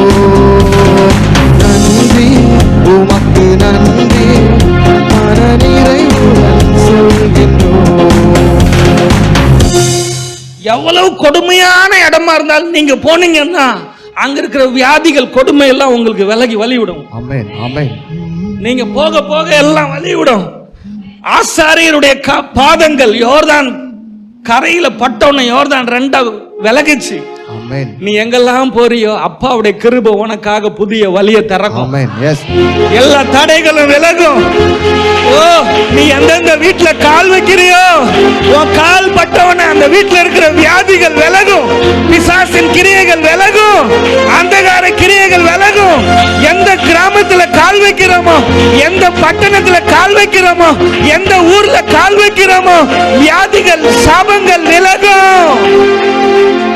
அப்பாவுடைய கிருபை நம்ம மேல இருக்குது. எஸ். ஆமென். அல்லேலூயா. அல்லேலூயா. ரோமர் 8ஆம் அதிகாரம் 11வது வசனம் சொல்லுது, கிறிஸ்துவின் ஜீவன் உனக்குள்ள இருக்கிறதுனால நீ எங்கெல்லாம் போறியோ அங்கெல்லாம் வியாதிகள் அழிக்கப்படும், பிசாசின் ராஜ்யங்கள் அழிக்கப்படும், பிசாசின் கிரியைகள் தோற்கடிக்கப்படும், தேவ ராஜ்யம் கட்டப்படும். ஹalleluya ஹalleluya. எத்தனை பேர் சந்தோஷமா இருக்கிறீங்க? ஆமென். நான் முடிச்சிடுறேன். எல்லாரும் எழும்புவோமா?